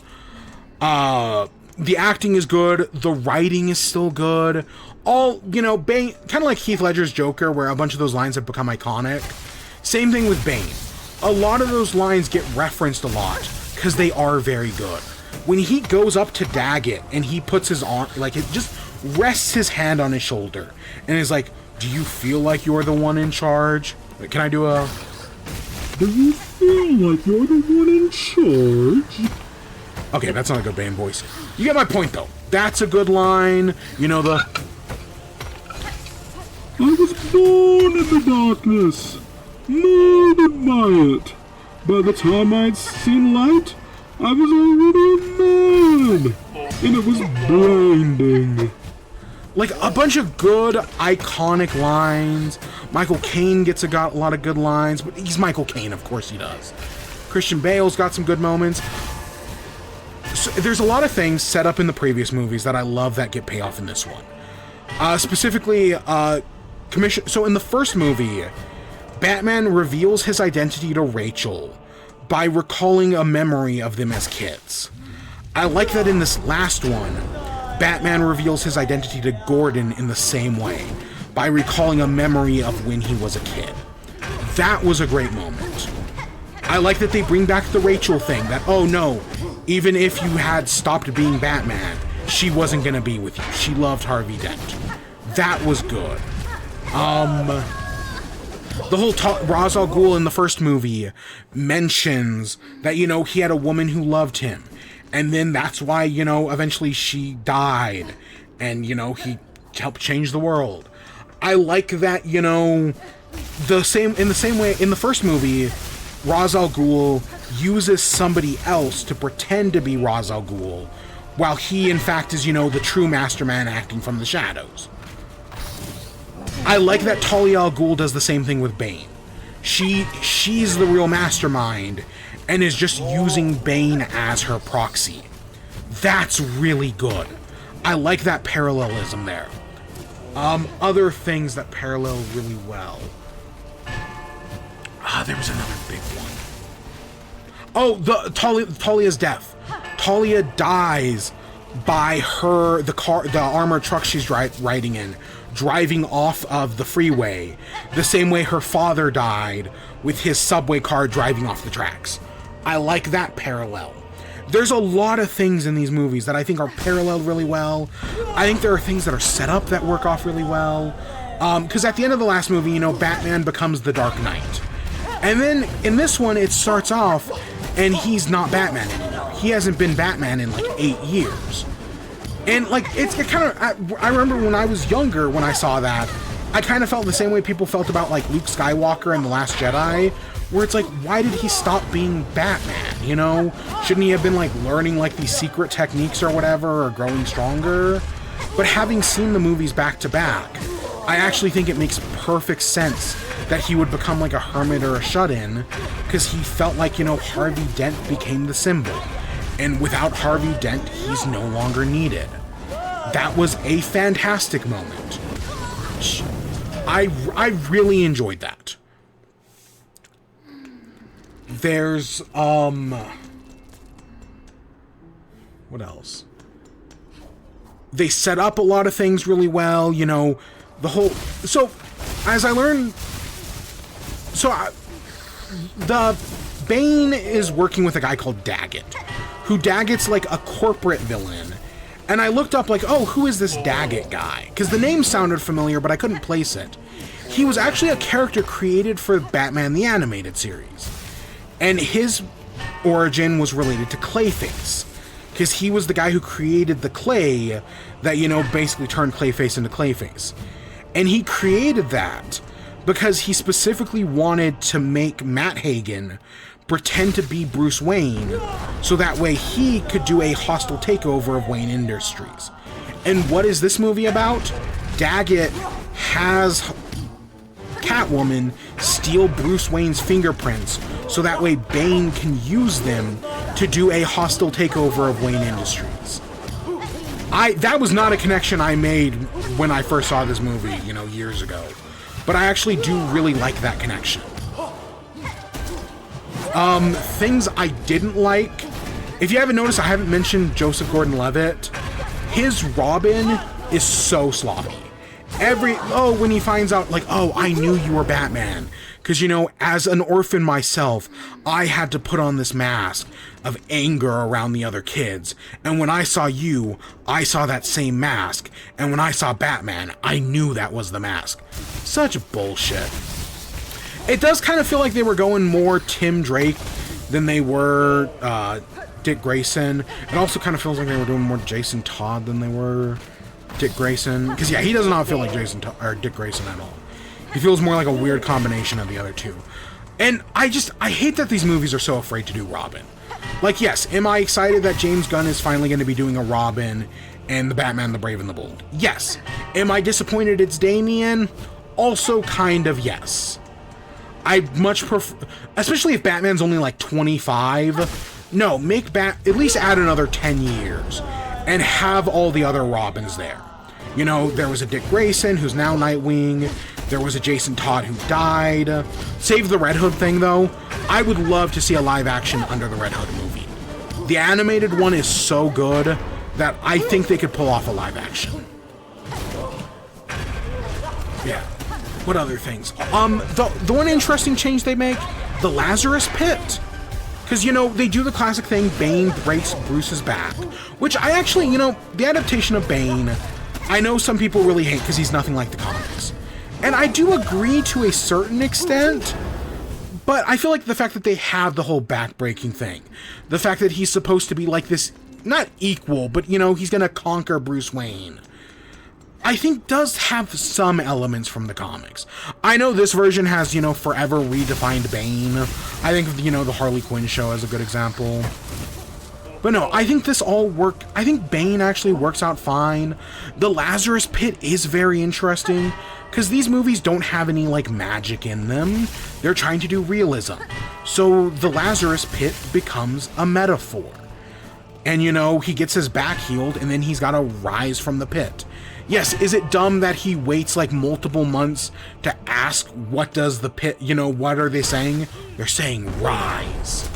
I do like that he has to, you know, he thinks like, oh, you think strength is that you don't fear death, when in fact you're not fearing death is a weakness. That's good.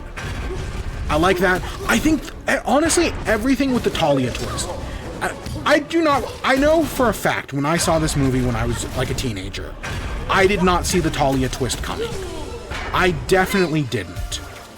But seeing it as an adult, yes, they do a lot of things to foreshadow the twist, but I think a foreshadowing twist is good, especially if they set it up very well, which I do, because you have, like, the whole Daggett thing. Like, you know, Bane tells Daggett that he's gonna put Daggett in charge of Wayne Industries, and then Talia goes behind his back and becomes in charge.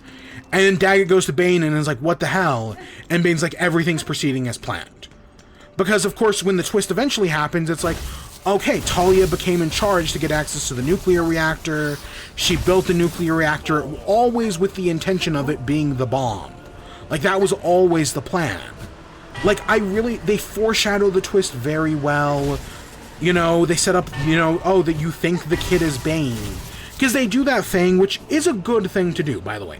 I know some people will say it's sloppy, but I do think a good twist should be foreshadowed.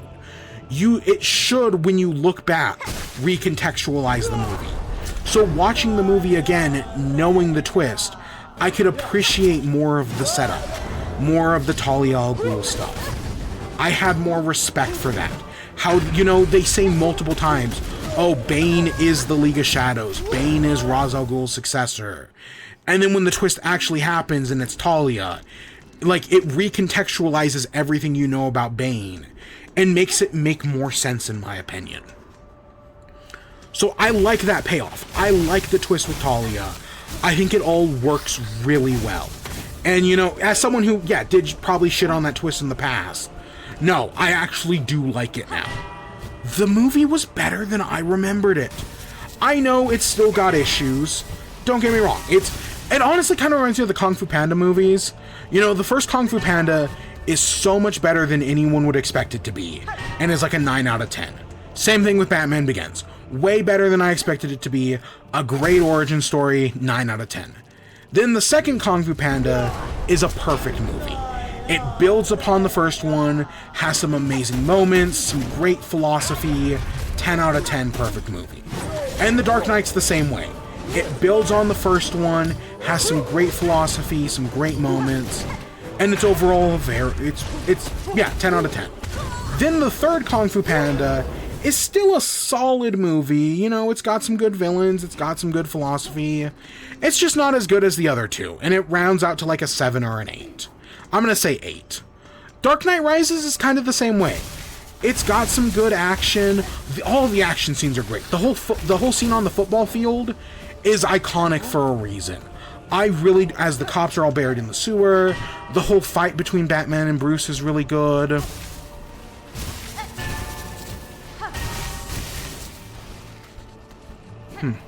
Yeah, I have no idea. I've never used that stuff before.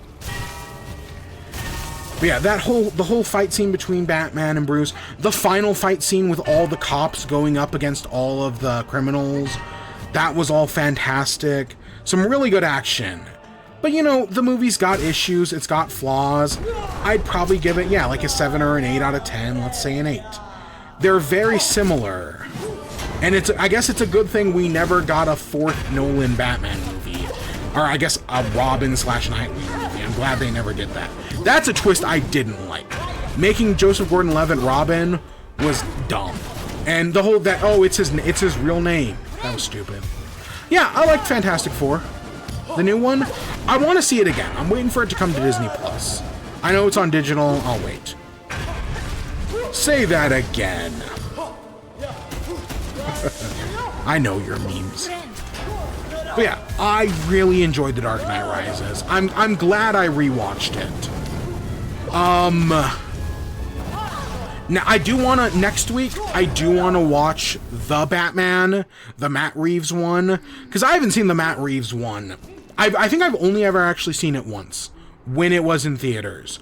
I do want to watch, so I do, sometime between this week and next week, I do plan on watching the Matt Reeves one again. And then at some point I'll get to Man of Steel. I know I kept saying like, oh, we'll do Man of Steel next week. And then I never watched Man of Steel. As you can tell, I don't really want to watch Man of Steel. I was only kind of doing it out of obligation. But hey, I liked this Batman movie I was not expecting to enjoy. And I did enjoy it. So if I enjoyed this one, maybe I can find something to enjoy in Man of Steel. You never know. But the Batman, the Matt Reeves one, I did like. I remember really liking that one. And that one is a good Batman movie. It's both a good movie and a good Batman movie. Hopefully. Hopefully it's as good as I remember it. But I'll probably do that next week. So yeah, I think that's all I've got. I guess that takes us to miscellaneous. Did I do anything else? No, not really. I haven't really done anything else. I don't think I've seen any other animes. Haven't watched any other TV. I've been watching, on YouTube, I've been watching the John Michael Cup Season 2. Somehow my YouTube was like, hey, you know what you'd enjoy? The John Michael Cup. Here's the entire playlist. And I was like, you know what? I'm playing some Balatro. Sure, why not? And I've listened to like half of the John Michael Cup Season 2. Which, it's a if you don't know, it's a Pokemon thing. You can find it on YouTube. And those are some fun challenges, you know, getting the Pokemon with the closest height, trade bingo, stuff like that. It's been fun. Haven't seen the John Michael Cup Season 1, by the way. For some reason, it just recommended me the second one. And I was like, yeah, sure, I'll watch the second one. That's all I've been watching. That's it. I don't know. It was a busy week at work. I'll be honest. I was so busy at work this week that I didn't really have anything else. I can't think of anything else. Oh, so I'm not an iPhone guy, but iPhone has this thing called MagSafe, which is this, like, on the back of their phones, you can make, like, they have, like, a magnetic strip inside the phone, or it's like a metal strip, so that way, you know, you could use, like, a MagSafe charger, and it's a charger that magnetically locks to your phone. It's, in theory, universal, so, like, hey, you know, it's this magnetic charger, anyone can use it, easy clip-on, and, you know, you can make, like, a MagSafe phone case, a MagSafe phone holder. Well, I saw on sale a MagSafe switch holder, where it was like a clip you clipped onto your Switch, and then you could just turn your Switch into, like, a MagSafe thing. And I was like, okay, I'm not an iPhone guy, but I need a Switch holder. Like, I need like a Switch stand. And I was like, hey, this one's on sale. Sure, I'll try this. And I did. And yeah, it was a clip specifically designed for the OG Switch. So it was because I need it for my Switch Lite. So it was unusable on my Switch Lite. And I was like, fuck, well, that sucks. And then I thought about refunding it. But then I was like, you know what I bet I can just do? I know they sell, like, MagSafe stickers. I bet I could buy one of those. No, this is just a stand for the Switch. This is not like a charging thing or anything like that. This is just a thing for me to put my Switch onto when I'm not using it. And I was like, you know, I bet I could buy, like, a MagSafe sticker, put it on the back of my Switch Lite case, and then that'll work. And sure enough, I go on Amazon, hey, here's 2 MagSafe stickers, I buy one, and yeah, it fits perfectly on the back of my Switch Lite, and now it's connected to this MagSafe Switch stand. Yeah, I own a Switch. I literally, I had a friend who bought a Switch 2, and when they bought a Switch 2, they were like, well, I no longer need my Switch Lite. Do you want it? And they just gave it to me. So now I own a Switch Lite that I use exclusively to play Balatro. Okay, I do also play Picross on it. But yeah, no, it's a neat little thing.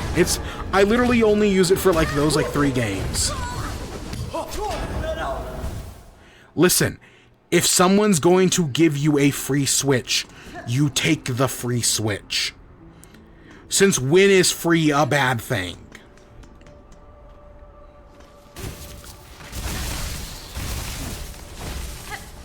And honestly, they're nifty little devices. It's kind of like the 2DS. Like, they're not meant to be the most amazing thing ever. They're supposed to be little, durable little pieces of shit that do their job for kids.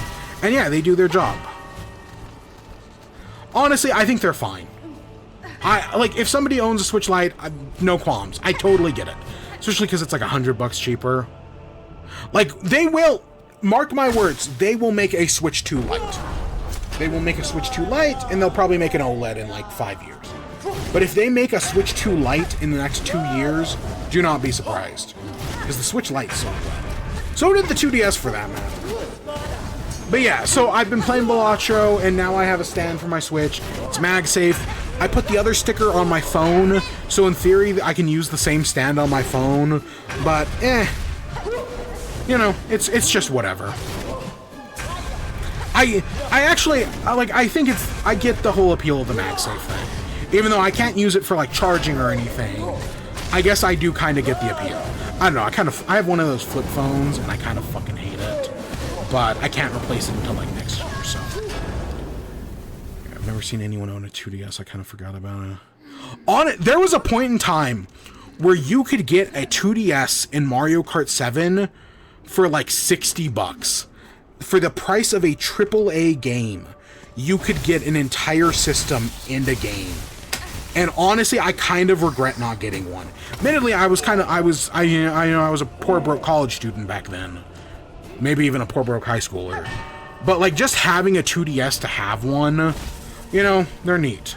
And nowadays, all 3DS stuff is so fucking expensive. Because collectors ruined everything. So, yeah.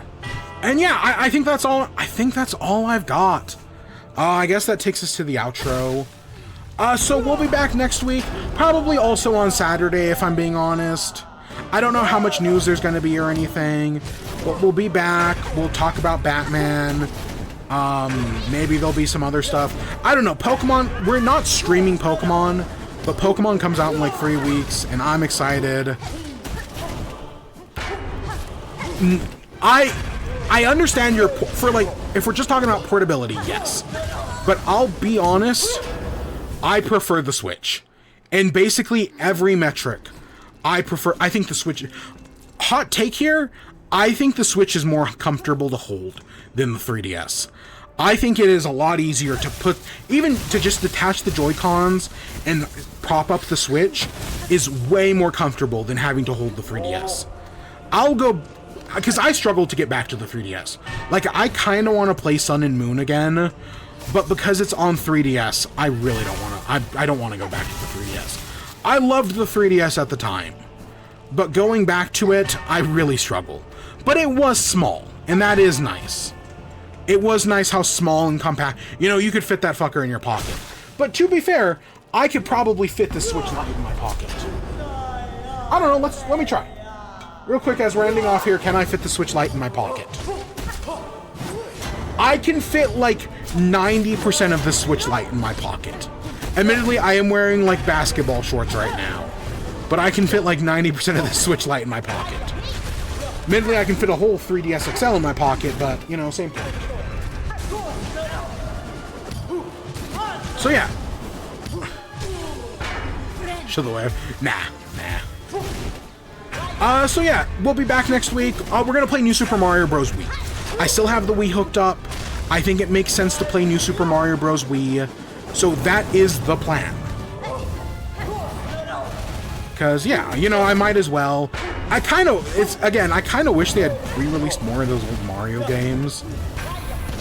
I kind of wish we'd also got DS, but whatever. So yeah, that's the plan for next week. Other than that, you know, we'll just figure it out. But with that, that's where I'm going to end off with that death. So I hope you all enjoyed. Stay tuned for more. Till next time, peace.